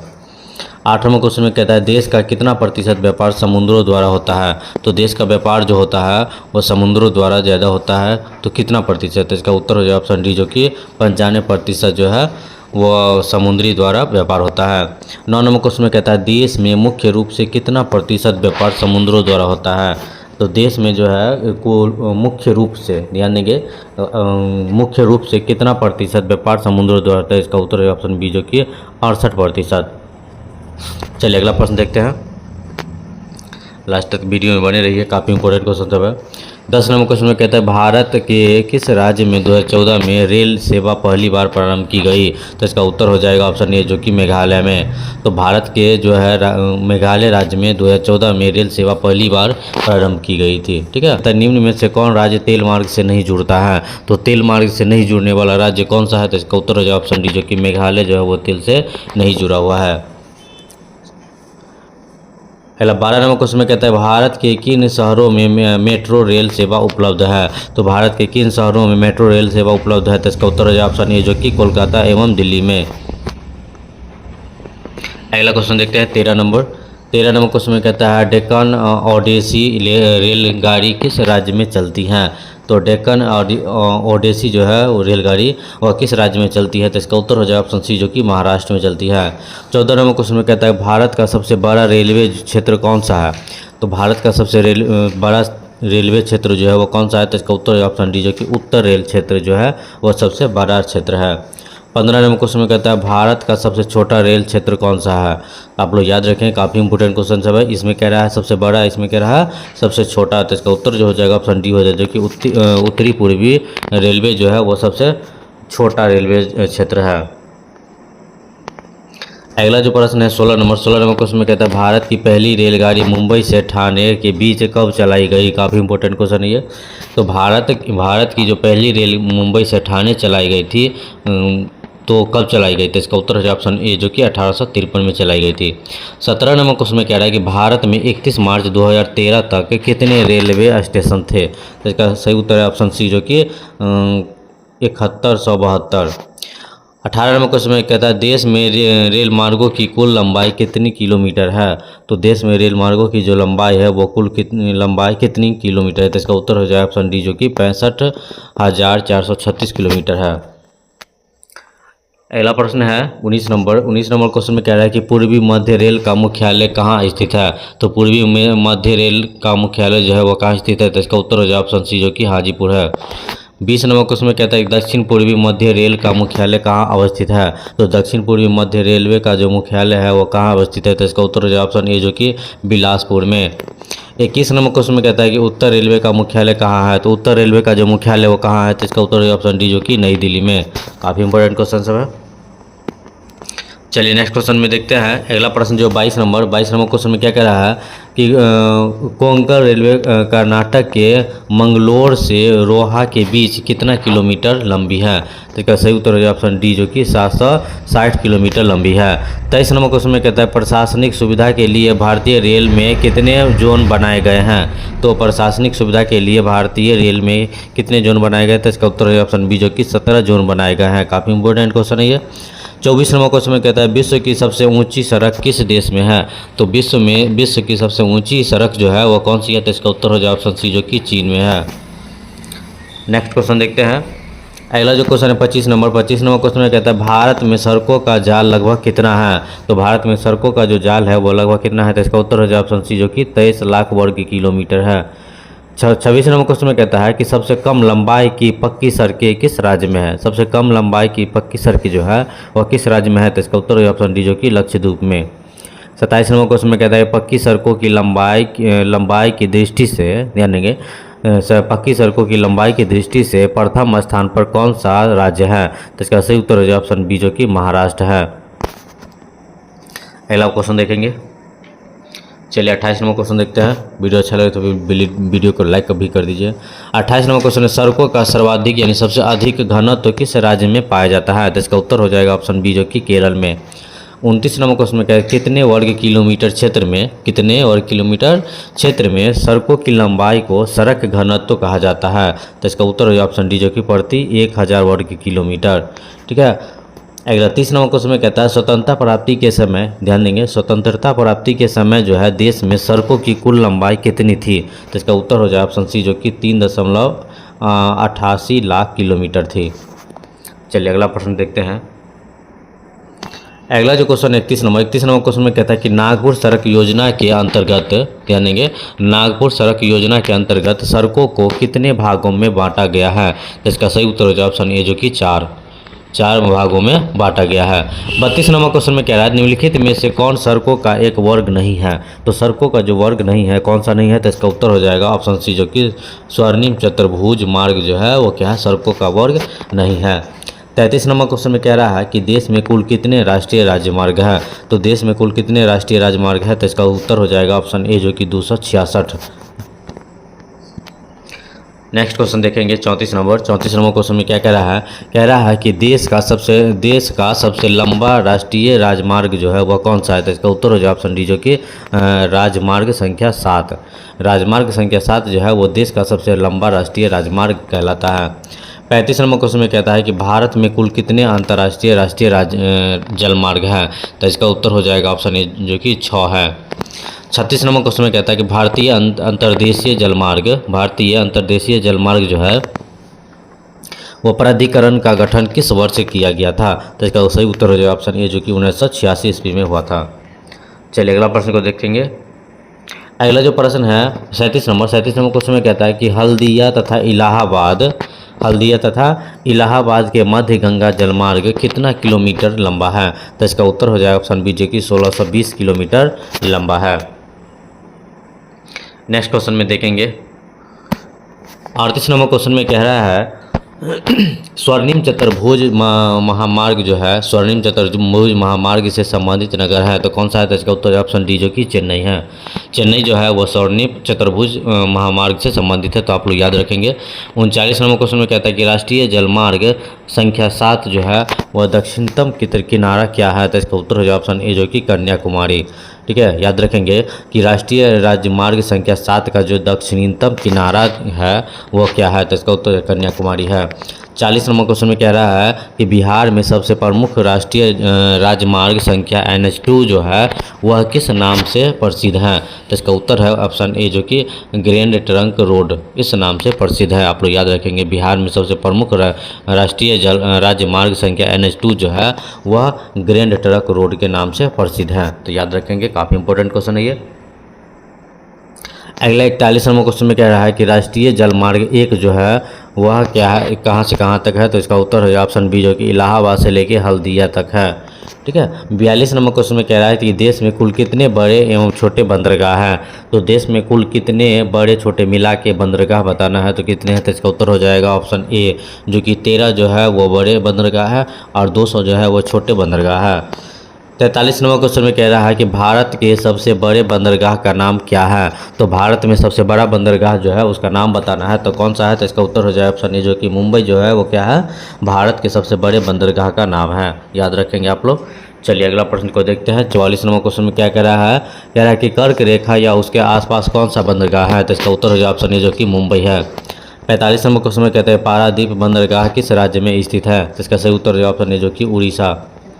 46 नंबर क्वेश्चन में कह रहा है कि भारत के किस तट पर मुंबई पत्तन स्थित है। तो इसका सही उत्तर है ऑप्शन डी जो कि इनमें से कोई नहीं। अगला 47 नंबर क्वेश्चन देखेंगे। चलिए 47 नंबर क्वेश्चन में कह रहा है कि विश्व का प्राचीनतम परिवहन साधन क्या है। तो इसका उत्तर हो जाए ऑप्शन ए जो कि जल परिवहन है। विश्व का जो प्राचीनतम परिवहन साधन है वो क्या है, जल परिवहन है। 48 नंबर क्वेश्चन में कहता है कि कोलकाता पत्तन समुद्री तट से कितना दूरी है। तो इसका सही उत्तर है ऑप्शन डी जो कि 80 मील है। कोलकाता पत्तन समुद्री तट से जो है दूरी जो है वो कितना है, तो 80 मील है। 49 नंबर क्वेश्चन में कह रहा है निम्नलिखित में से नदी पत्तन कौन है। तो नदीय पत्तन कौन है। तो इसका उत्तर हो जाए ऑप्शन सी जो कि इलाहाबाद है। चलिए नेक्स्ट क्वेश्चन में देखते हैं। 50 नंबर क्वेश्चन में कह रहा है कि इनमें से कौन सा पत्तन पूर्वी तट पर स्थित है जो अंतःस्थलीय तथा अधिकतम गहराई का पतन है और पूर्ण सुरक्षित है। तो इसका उत्तर हो जाए ऑप्शन ए जो कि विशाखापट्टनम है। 51 नंबर क्वेश्चन में कह रहा है कि भारत का सबसे दक्षिणीय अंतर्राष्ट्रीय हवाई पतन जो है वो कौन सा है। भारत का सबसे दक्षिणी अंतर्राष्ट्रीय हवाई पतन जो है वो कौन सा है। तो इसका उत्तर हो जाए ऑप्शन बी जो कि तिरुवनंतपुरम है। 52 नंबर क्वेश्चन में कहता है भारत ने कितने देशों के साथ द्विपक्षीय विमान सेवा शुरू किया। तो इसका सही उत्तर है ऑप्शन सी जो कि 102। भारत ने 102 देशों के साथ द्विपक्षीय विमान सेवा शुरू किया था। तो आप लोग याद रखेंगे। अगला जो प्रश्न है 53 नंबर क्वेश्चन में कहता है किस वर्ष इंडियन एयरलाइंस को इंडियन नाम दिया गया। तो इंडियन एयरलाइंस को जो है इंडियन नाम दिया गया कब। तो इसका उत्तर हो जाए ऑप्शन डी जो कि 2005 में दिया गया था। 54 नंबर क्वेश्चन में कह रहा है कि नेताजी सुभाष चंद्र बोस हवाई अड्डा किस राज्य में स्थित है। तो नेताजी सुभाष चंद्र बोस हवाई अड्डा जो है वो किस राज्य में है। तो इसका उत्तर हो जाए ऑप्शन ए जो कि पश्चिम बंगाल में है। चलिए नेक्स्ट क्वेश्चन में देखेंगे। अगला जो प्रश्न है कह रहा है 55 नंबर क्वेश्चन में कह रहा है कि भारतीय डाक विभाग की स्थापना कब हुई। तो भारतीय डाक विभाग की जो स्थापना हुई थी वह कब हुई थी।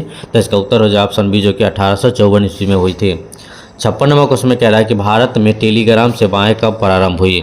तो भारत में टेलीग्राम सेवाएं जो है वह कब प्रारंभ हुई। तो इसका उत्तर हो जाए ऑप्शन बी जो कि 1851 ईस्वी में।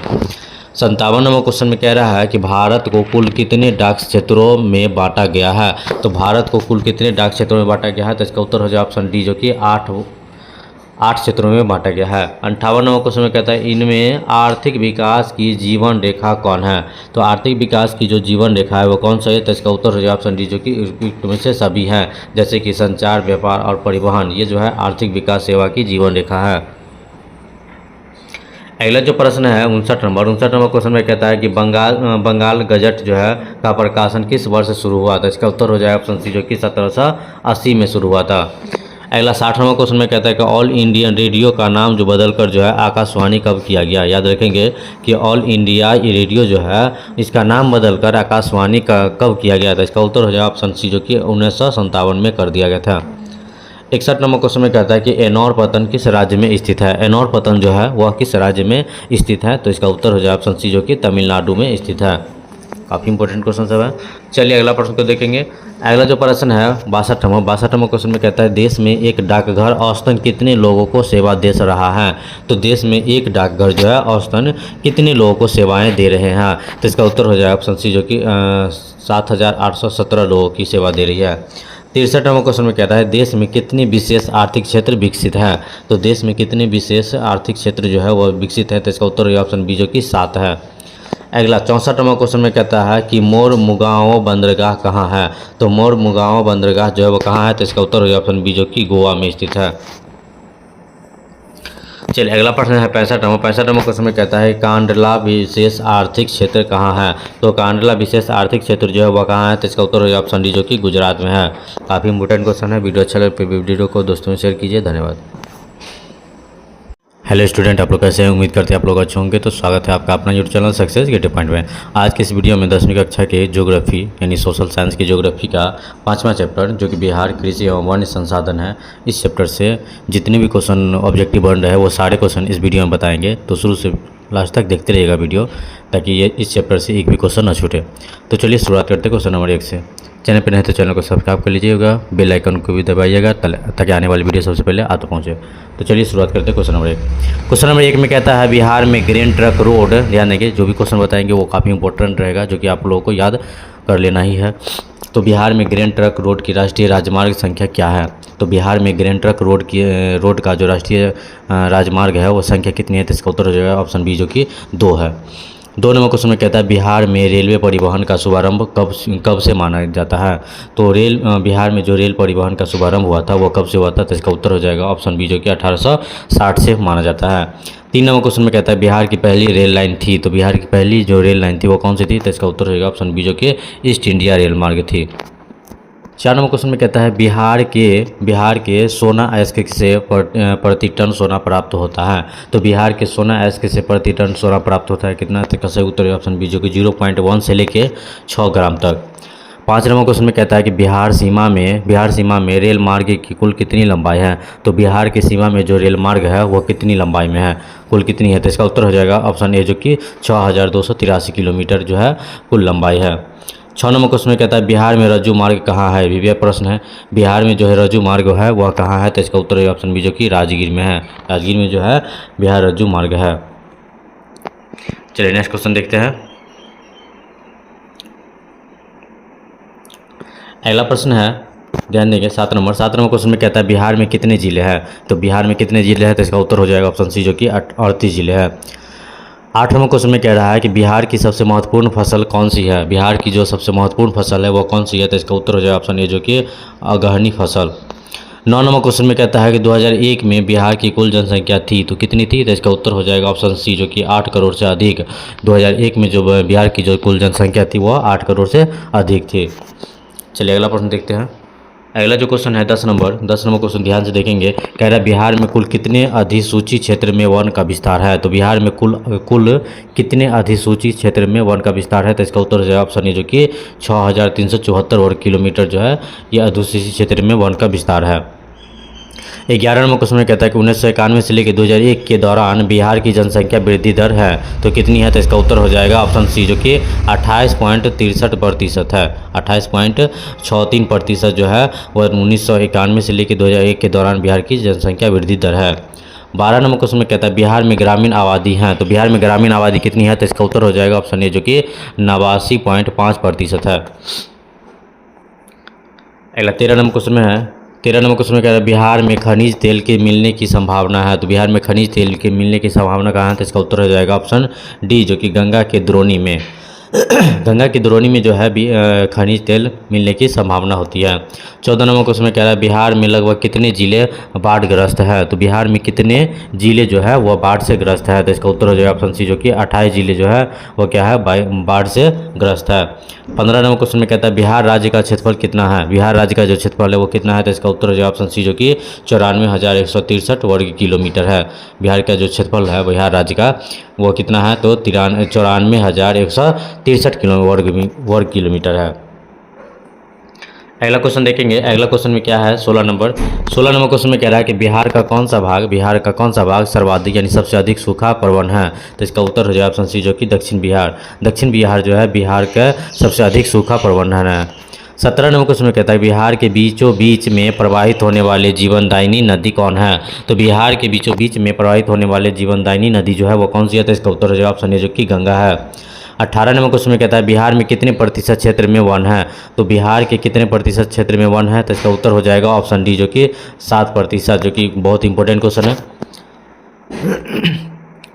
चलिए अगला क्वेश्चन है 19 नंबर क्वेश्चन में कहता है बिहार में BHPC द्वारा बृहद परियोजनाओं की संख्या कितनी है। तो बिहार में BHPC द्वारा जो है बृहद परियोजनाओं की जो संख्या है वो कितनी है, तो इसका उत्तर हो जाएगा ऑप्शन बी जो कि 10 है।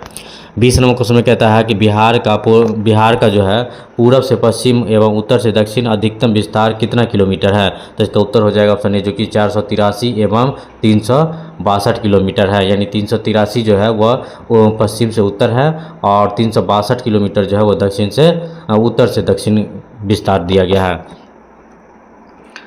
अगला जो क्वेश्चन है याद रखेंगे 21 नंबर कहता है कि वर्तमान बिहार में कितने प्रतिशत जल संसाधन का उपयोग सिंचाई में होता है। तो इसका उत्तर हो जाएगा ऑप्शन डी जो कि लगभग 95% जो है वह जल संसाधन का उपयोग में सिंचाई का प्रयोग किया जाता है। 22 नंबर क्वेश्चन में कहता है कि बिहार में कार्यरत जल विद्युत परियोजना की कुल विद्युत उत्पादन की क्षमता कितनी है। तो बिहार में कार्यरत जल विद्युत परियोजना जो चालू है, ठीक है, उसमें कुल विद्युत उत्पादन क्षमता कितनी है। तो इसका उत्तर हो जाएगा ऑप्शन बी जो कि 44.20 मेगावाट है। तो इतना जो है विद्युत उत्पादन क्षमता होती है। अगला प्रश्न देखेंगे 23 नंबर क्वेश्चन में कह रहा है कि सितंबर 2013 तक बिहार में सड़कों की कुल लंबाई कितनी किलोमीटर थी। तो 2013 की बात बोल रहे हैं, ठीक है। बिहार में सड़कों की जो कुल लंबाई थी वो कितनी किलोमीटर थी। तो इसका उत्तर है ऑप्शन डी जो कि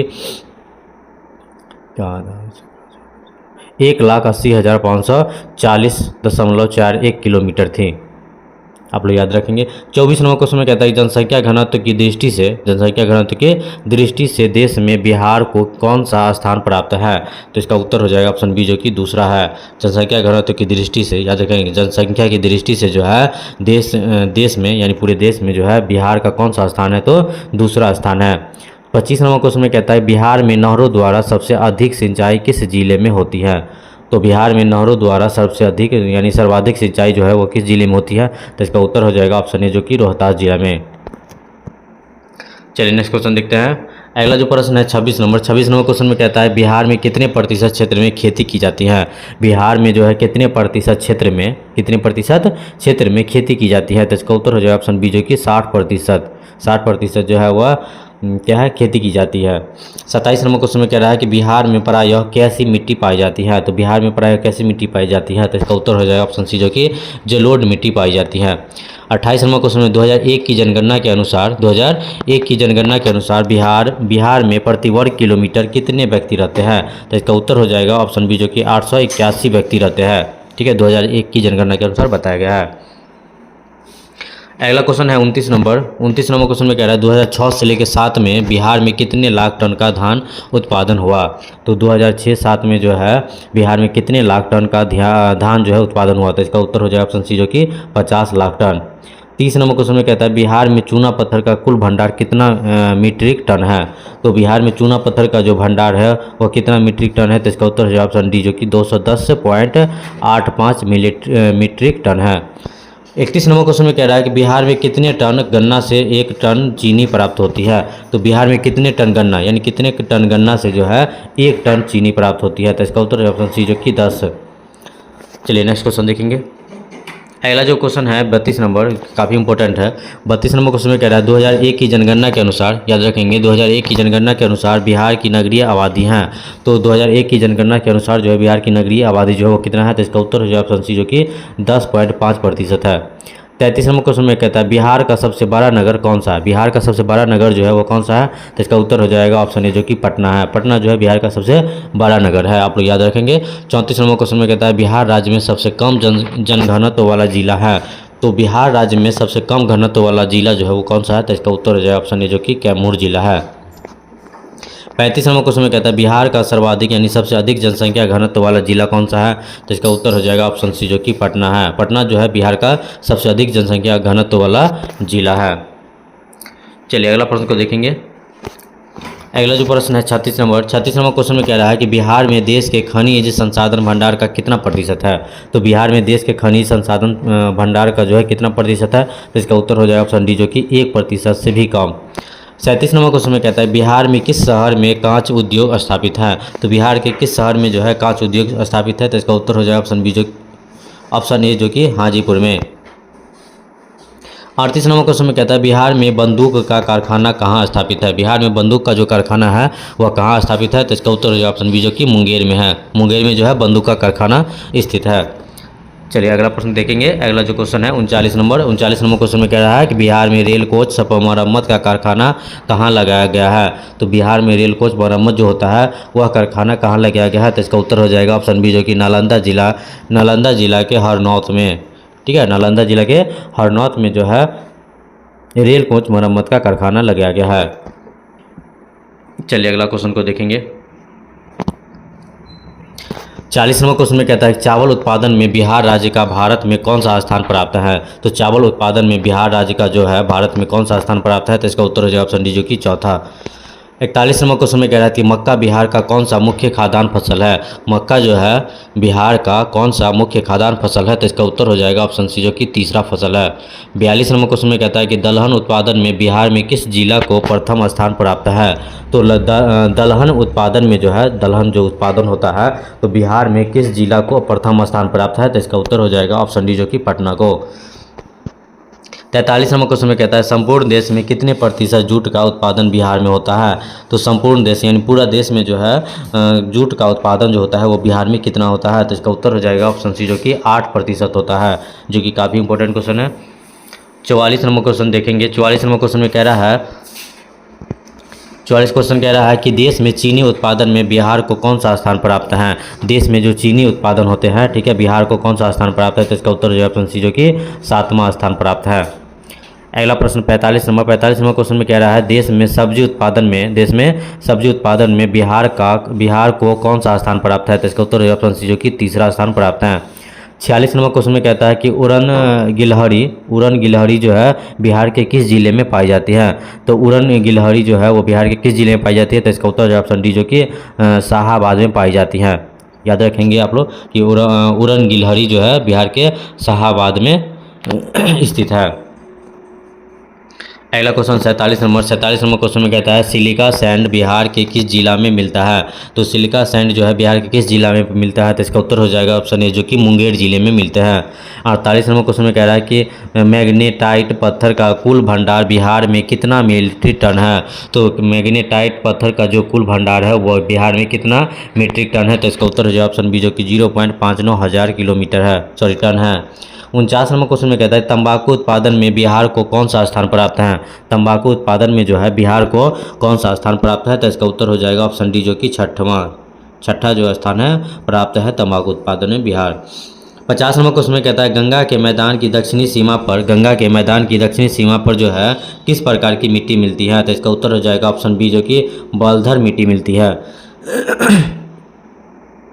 अगला 51 नंबर क्वेश्चन में देखेंगे। 51 नंबर क्वेश्चन में क्या कह रहा है कि गंगा के मध्यवर्ती भाग की सबसे प्रमुख कौन सी फसल है। तो गंगा के मध्यवर्ती भाग की जो सबसे प्रमुख फसल है वो कौन सी फसल है, तो इसका उत्तर हो जाएगा ऑप्शन ए जो कि धान है।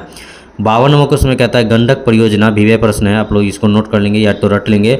गंडक परियोजना का निर्माण किस स्थान पर हुआ। गंडक परियोजना का जो निर्माण हुआ था वह किस स्थान पर हुआ, तो इसका उत्तर हो जाएगा ऑप्शन बी जो कि वाल्मीकि नगर में जो है इसका निर्माण हुआ था।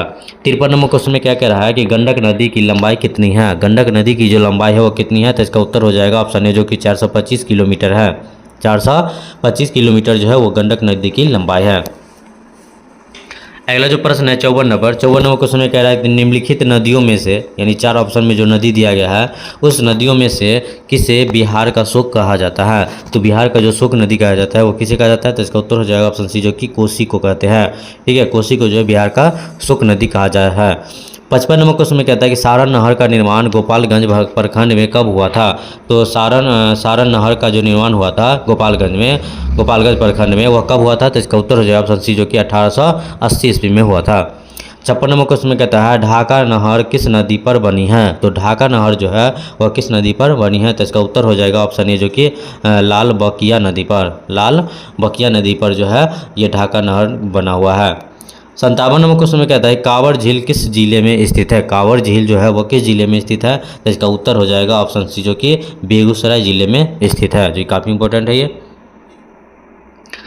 अगला प्रश्न देखेंगे। अगला जो प्रश्न है 58 नंबर क्वेश्चन में कहता है कि पटना हवाई अड्डा जो है वह क्या नाम है। पटना हवाई अड्डा का जो है क्या नाम है, तो इसका उत्तर हो जाएगा ऑप्शन ए जो कि जयप्रकाश अंतर्राष्ट्रीय हवाई अड्डा। पटना हवाई अड्डा का जो नाम है वह जयप्रकाश अंतर्राष्ट्रीय हवाई अड्डा नाम है। 59 नंबर क्वेश्चन में कह रहा है कि पटना में गोलघर किस उद्देश्य से बनाया गया था। पटना में जो गोलघर बनाया गया था, याद रखेंगे, वह किस उद्देश्य से बनाया गया था, क्यों बनाया गया था, तो इसका उत्तर हो जाएगा ऑप्शन सी जो कि अनाज रखने के लिए। किसके लिए, तो अनाज रखने के लिए। 60 नंबर क्वेश्चन में कह रहा है कि भारत का कान्हा राष्ट्रीय पार्क प्रसिद्ध है। तो भारत का जो कान्हा राष्ट्रीय पार्क जो है वो प्रसिद्ध है किस लिए, तो इसका उत्तर हो जाएगा ऑप्शन बी जो कि बाघ के लिए। चलिए नेक्स्ट क्वेश्चन में देखेंगे 61 नंबर क्वेश्चन में क्या कह रहा है, कह रहा है भदई फसल की कटाई किस महीने में कर ली जाती है। तो भदई फसल की जो कटाई की जाती है वो किस महीने में की जाती है, तो इसका उत्तर हो जाएगा ऑप्शन सी जो कि अगस्त से सितंबर महीने में। 62 नंबर क्वेश्चन में कह रहा है कि रबी फसल को किस महीने में काट लिया जाता है। रबी फसल को जो है किस महीने में काट लिया जाता है, तो इसका उत्तर हो जाएगा ऑप्शन ए जो कि अप्रैल महीने में। अप्रैल महीने में, याद रखेंगे, अप्रैल महीने में जो है रबी फसल को काट लिया जाता है। 63 नंबर क्वेश्चन में कहता है कि अगहनी फसल का दूसरा नाम क्या है। अगहनी फसल का जो दूसरा नाम है वो क्या है, तो इसका उत्तर हो जाएगा ऑप्शन सी जो कि खरीफ फसल है। खरीफ फसल जो है वह अगहनी फसल का दूसरा नाम है। 64 नंबर क्वेश्चन में कहता है गेहूं की बुआई कब की जाती है। गेहूं की बुआई जो है वह कब की जाती है, तो इसका उत्तर हो जाएगा ऑप्शन डी जो कि नवंबर से सितंबर में की जाती है गेहूं की बुआई, याद रखेंगे। अगला क्वेश्चन देखते हैं। अगला क्वेश्चन 65 नंबर में क्या कह रहा है, 65 नंबर क्वेश्चन में कह रहा है कि मोटे अनाज के उत्पादन में, याद रखेंगे, मोटे अनाज के उत्पादन में मधुबनी जिला कौन सा स्थान रखता है। तो मधुबनी जिला की बात बोल रही है, तो मधुबनी जिला जो है वो मोटे अनाज के उत्पादन में कौन सा स्थान प्राप्त है, तो इसका उत्तर जो ऑप्शन ए जो कि प्रथम स्थान प्राप्त है। 66 नंबर क्वेश्चन में कह रहा है कि रेशम उद्योग कहाँ विकसित है। रेशम उद्योग जो है वह कहाँ विकसित है, तो इसका उत्तर हो जाएगा ऑप्शन ए जो कि भागलपुर में। 67 नंबर क्वेश्चन में क्या इनमें किस स्थान पर सीमेंट का कारखाना नहीं है। तो इसमें बताना है किस स्थान पर जो है सीमेंट का कारखाना स्थित नहीं है, तो इसका उत्तर जो ऑप्शन ए जो कि दरभंगा में जो है सीमेंट का कारखाना नहीं है। 68 नंबर क्वेश्चन में कह रहा है कि लहरियासराय का नामकरण किस उद्योग के आधार पर किया गया है। लहरियासराय का जो नामकरण किया गया है वह किस उद्योग के आधार पर किया गया है, तो इसका उत्तर जो ऑप्शन सी जो कि लाह उद्योग के आधार पर लहरियासराय नाम रखा गया है। अगला क्वेश्चन देखेंगे। अगला क्वेश्चन जो काफ़ी इंपॉर्टेंट है, कह रहा है 69 नंबर, कह रहा है सबसे अधिक आबादी वाला कौन सा जिला है। सबसे अधिक आबादी वाला जो जिला है वो कौन सा है, तो इसका उत्तर हो जाए ऑप्शन बी जो कि पटना जिला है। 70 नंबर क्वेश्चन में कह रहा है कि सासाराम नगर का विकास हुआ था। तो सासाराम नगर का जो विकास हुआ था वह कब हुआ था, इसका उत्तर हो जाएगा ऑप्शन ए जो कि मध्य युग में हुआ था। 71 नंबर क्वेश्चन में कहता है कि पाइराइट खनिज हैं। तो पाइराइट जो खनिज है वो कौन सी है, तो इसका उत्तर हो जाएगा ऑप्शन बी जो कि आधात्विक खनिज है। पाइराइट जो है वो क्या है, आधात्विक खनिज है। 72 नंबर क्वेश्चन में कह रहा है कि राज्य की कितनी प्रतिशत जनसंख्या, राज्य की कितनी प्रतिशत जनसंख्या जो है कृषि कार्य में लगी हुई है, तो इसका उत्तर हो जाएगा ऑप्शन ए जो कि 80%। अगला प्रश्न को देखेंगे। अगला जो प्रश्न है 73 नंबर क्वेश्चन में कह रहा है कि इनमें से कौन जिला जो है वह गन्ना उत्पादन नहीं करता है। बताना है ये 4 ऑप्शन जो दिया गया है इसमें से कौन सा जिला है जो गन्ना उत्पादन नहीं करता है, तो इसका उत्तर हो जाएगा ऑप्शन डी जो कि रोहतास जो है, रोहतास जिले में गन्ना उत्पादन नहीं होता है। तो आप लोग याद रखेंगे कि रोहतास जिला जो है उसमें गन्ना का उत्पादन नहीं होता है। 74 नंबर क्वेश्चन में कहता है कि बिहार की किस नदी की उत्पत्ति जो है अमरकंटक से हुई है। तो बिहार की कौन सी नदी जो है वह अमरकंटक से हुई है, तो इसका उत्तर हो जाए ऑप्शन सी जो कि सोन नदी। सोन नदी जो है वह क्या है, अमरकंटक से उत्पत्ति हुई है। 75 नंबर क्वेश्चन में कहता है कि कोसी नदी घाटी परियोजना का प्रारंभ कब हुआ। काफ़ी इंपॉर्टेंट क्वेश्चन है ये। कोसी नदी घाटी परियोजना का जो प्रारंभ हुआ था वह कब हुआ था, तो इसका उत्तर हो जाए ऑप्शन डी जो कि 1955 ईस्वी में हुआ था। चलिए अगला प्रश्न देखेंगे। अगला जो प्रश्न है 76 नंबर क्वेश्चन में कह रहा है बिहार में सीमेंट का कारखाना कहाँ है। तो बिहार में सीमेंट का जो कारखाना है वो कहाँ है, तो इसका उत्तर हो जाएगा ऑप्शन डी जो कि डालमिया नगर में है। डालमिया नगर में जो है बिहार सीमेंट का कारखाना है। 77 नंबर क्वेश्चन में कहता है बिहार में रेल वर्कशॉप कहाँ स्थित है। बिहार में रेल वर्कशॉप जो है वो कहाँ स्थित है, या तो इसको जो है दूसरे तरीका से क्वेश्चन आ सकता है कि एशिया में सबसे पुराना रेल वर्कशॉप जो है वो कौन सा है, तो इसका उत्तर हो जाए ऑप्शन ए जो कि जमालपुर है। ठीक है, ये दोनों क्वेश्चन आप लोग नोट कर लेंगे। या तो बिहार में रेल वर्कशॉप कहाँ स्थित है, या तो एशिया में सबसे पुराना रेल वर्कशॉप जो है वो कहाँ स्थित है, तो जमालपुर में है। 78 नंबर क्वेश्चन में कहता है कि प्राकृतिक वातावरण में वन्य प्राणियों के संरक्षण के लिए, प्राकृतिक वातावरण में वन्य प्राणियों के संरक्षण के लिए कौन से उपाय किए जाते हैं, तो इसका उत्तर जो ऑप्शन डी जो उपयुक्त में से सभी तीनों ऑप्शन जो है इसका सही उत्तर है, तो आप लोग लिख लेंगे। अगला प्रश्न है 79 नंबर क्वेश्चन में कहता है सुमेश्वर वन या शिवालिक क्षेत्र में कितने वर्ग किलोमीटर क्षेत्र में आर्द्रता पतझड़ वन का विस्तार है, तो इसका उत्तर है ऑप्शन सी जो कि 917। 80 नंबर क्वेश्चन में कहता है कि वन्य जीव बोर्ड की स्थापना कब हुई, वन्य जीव बोर्ड की जो स्थापना हुई थी वो कब हुई, तो इसका उत्तर है ऑप्शन बी जो कि 1952 में हुई। 81 नंबर क्वेश्चन में कह रहा है कि मध्य पूर्व रेलवे का जो मुख्यालय है वो कहाँ है, तो इसका उत्तर ऑप्शन बी जो कि हाजीपुर में है। हाजीपुर में जो है मध्य पूर्व रेलवे का मुख्यालय है। अगला क्वेश्चन देखेंगे जो कि काफ़ी इंपॉर्टेंट है। अगला प्रश्न क्या है 82 नंबर क्वेश्चन में कह रहा है कि मंदार हिल किस जिले में स्थित है, मंदार हिल जो है वह किस जिले में स्थित है, तो इसका उत्तर ऑप्शन सी जो कि बांका जिला में स्थित है। अगला 83 नंबर क्वेश्चन में कहता है कि राष्ट्रीय पोत संस्थान जो है पटना के किस घाट पर स्थित है, तो इसका उत्तर हो जाएगा ऑप्शन ए जो कि महेंद्रूत घाट पर। 84 नंबर क्वेश्चन में कहता है कि खाद्य कारखाना कहाँ स्थित है, खाद्य कारखाना जो है वह कहाँ स्थित है, तो इसका उत्तर जो ऑप्शन ए जो कि बरौनी में। 85 नंबर क्वेश्चन में कहता है किस नगर में कालीन तैयार होता है, तो किस नगर में जो है कालीन तैयार होता है, तो इसका उत्तर हो जाए ऑप्शन बी जो कि दाऊद नगर में जो है वह कालीन तैयार होता है। चलिए अगला प्रश्न को देखेंगे। अगला जो क्वेश्चन है 86 नंबर क्वेश्चन जो है काफ़ी इंपॉर्टेंट है। 86 नंबर क्वेश्चन में कहता है महात्मा बुद्ध को ज्ञान की प्राप्ति कहाँ हुई थी, तो महात्मा बुद्ध को जो ज्ञान की प्राप्ति जो हुई थी वो कहाँ हुई थी, तो इसका उत्तर ऑप्शन बी जो कि बोध गया में। 87 नंबर क्वेश्चन में कहता है कि अविभाजित बिहार में एकमात्र नियोजित नगर था, अविभाजित बिहार में जो एकमात्र नियोजित नगर था वो कौन सा, तो इसका उत्तर हो जाएगा ऑप्शन डी सी जो कि टाटा नगर का। 88 नंबर क्वेश्चन में कहता है कहलगांव जो है तापीय विद्युत परियोजना किस जिले में अवस्थित है, कहलगांव तापीय विद्युत परियोजना जो है याद रखेंगे, एक विद्युत परियोजना जो है वह कहलगांव तापीय विद्युत परियोजना है, वह कहाँ स्थित है, तो इसका उत्तर ऑप्शन है जो कि भागलपुर में। चलिए अगला प्रश्न को देखेंगे 89 नंबर क्वेश्चन में क्या कह रहा है कि कौन तापीय विद्युत परियोजना बिहार में है, तो इसका उत्तर हो ऑप्शन डी जो कि इनमें से सभी, ये तीनों ऑप्शन है, इनमें से सभी ऑप्शन है सही। 90 नंबर क्वेश्चन में कह रहा है कि कांटी तापीय विद्युत परियोजना किस जिला में स्थापित है, तो इसका उत्तर हो जाएगा ऑप्शन सी जो कि मुजफ्फरपुर जिला में। मुजफ्फरपुर जिला में जो है वह कांटी तापीय विद्युत परियोजना स्थापित है। 91 नंबर क्वेश्चन में कहता है कि कुशेश्वर स्थान किस जिला में स्थित है, कुशेश्वर स्थान जो है वह किस जिला में स्थित है, तो इसका उत्तर हो ऑप्शन बी जो कि दरभंगा जिला में स्थित है। चलिए नेक्स्ट क्वेश्चन में देखेंगे। अगला जो क्वेश्चन है 92 नंबर क्वेश्चन में कह रहा है संजय गांधी जैविक उद्यान जो है वो किस नगर में स्थित है, तो संजय गांधी जैविक उद्यान जो है वो किस नगर में स्थित है, तो इसका उत्तर ऑप्शन डी जो कि पटना में है, जो काफ़ी इंपॉर्टेंट क्वेश्चन है ये।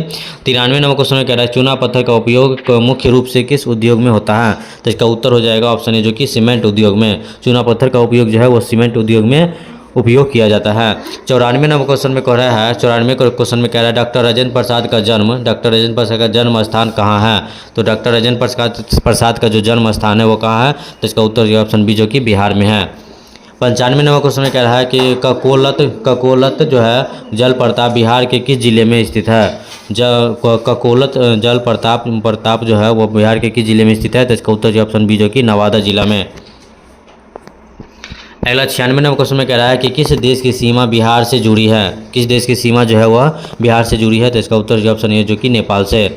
97 नंबर क्वेश्चन में कह रहा है कि नेपाल के साथ भारत के किस राज्य की सबसे लंबी सीमा है, तो नेपाल के साथ जो है बिहार के किस राज्य की सबसे लंबी सीमा है, तो इसका उत्तर ऑप्शन ए जो कि उत्तर प्रदेश की।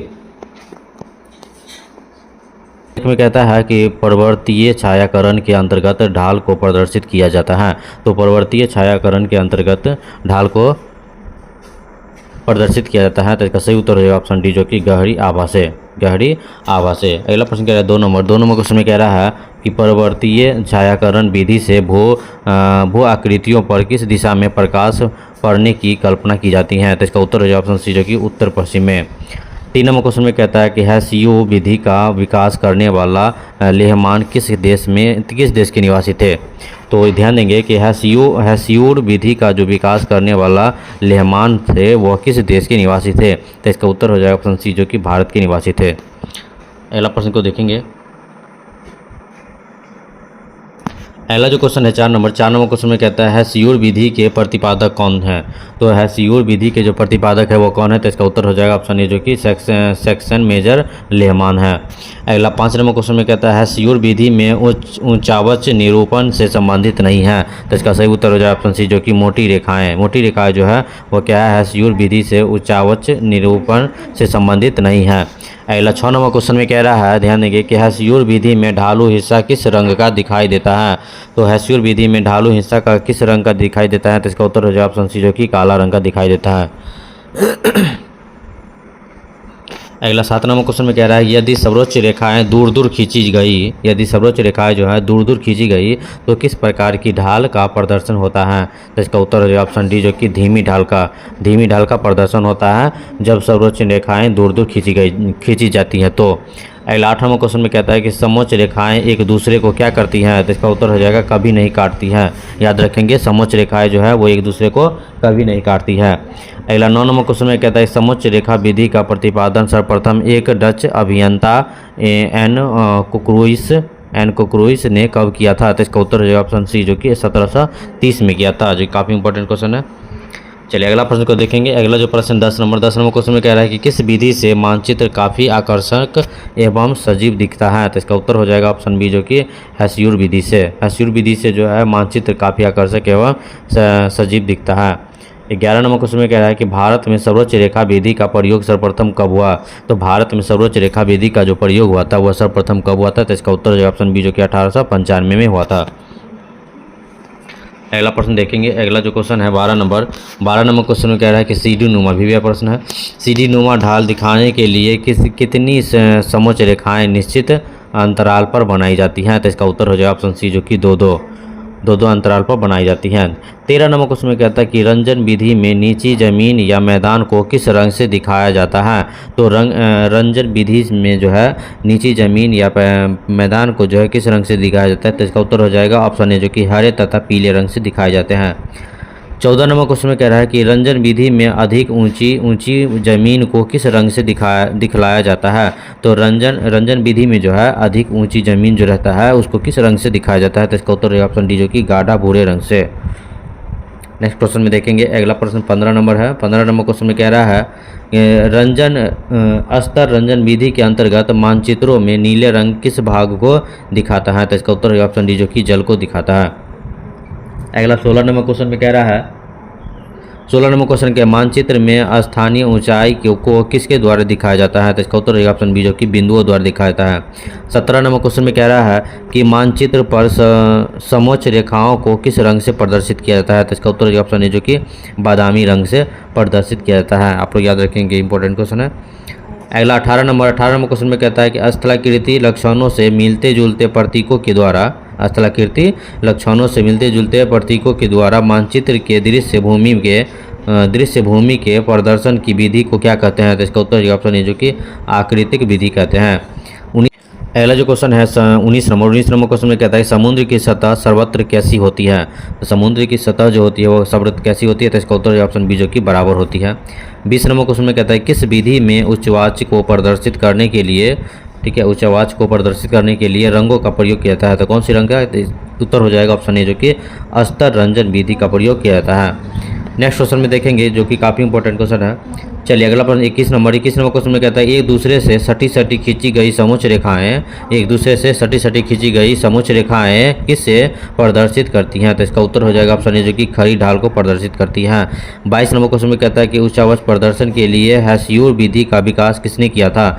तो उच्चावच प्रदर्शन के लिए हैस्यूर विधि का जो विकास किया गया था वो किसने किया था, तो इसका उत्तर हो जाएगा ऑप्शन बी जो कि लेहमान ने किया था।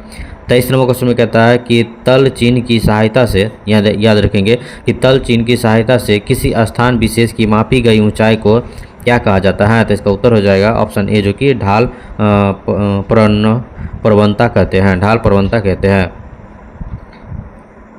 अगला जो 24 नंबर क्वेश्चन में कह रहा है कि मानचित्र में किसी स्थान विशेष की स्थिति एवं समुद्र तल से ऊंचाई प्रदर्शित करने वाले बिंदु को क्या कहते हैं। तो इसका उत्तर है जो ऑप्शन है जो कि स्थानीय ऊंचाई कहते हैं। आप लोग याद रखेंगे, मानचित्र में किसी स्थान विशेष की स्थिति एवं समुद्र तल से ऊंचाई प्रदर्शित करने वाले बिंदु को हम क्या कहेंगे, तो स्थानीय ऊंचाई कहेंगे। 25 नंबर क्वेश्चन में कहता है भूतल पर समुद्र तल से एक समान ऊंचाई वाले स्थानों को मिलाने वाली किस रेखा को समुच्च रेखा कहते हैं। तो इसका उत्तर हो जाएगा ऑप्शन है जो कि काल्पनिक रेखाओं को कहते हैं। ठीक है, काल्पनिक रेखाओं को जो है भूतल समुद्र तल से एक समान ऊंचाई वाले स्थानों को मिलाने वाली रेखा को समुच्च रेखा कहते हैं। चलिए नेक्स्ट क्वेश्चन देखते हैं। अगला जो प्रश्न है 26 नंबर, तो 26 नंबर क्वेश्चन में कहता है कि छोटी महीन एवं खंडित रेखाओं को ढाल की दिशा में खींचकर ऊंचावच प्रदर्शन की विधि को क्या कहते हैं। तो इसका उत्तर है ऑप्शन सी जो कि हैस्यूर कहते हैं। 27 नंबर क्वेश्चन में कहता है विभिन्न आकृतियों का जो मानचित्र पर निरूपण क्या कहलाता है। तो इसका उत्तर हो जाएगा ऑप्शन ए जो कि ऊंचावच निरूपण कहते हैं, जो काफ़ी इंपॉर्टेंट क्वेश्चन है। वीडियो अच्छा लगे तो वीडियो को दोस्तों में शेयर कीजिए। धन्यवाद।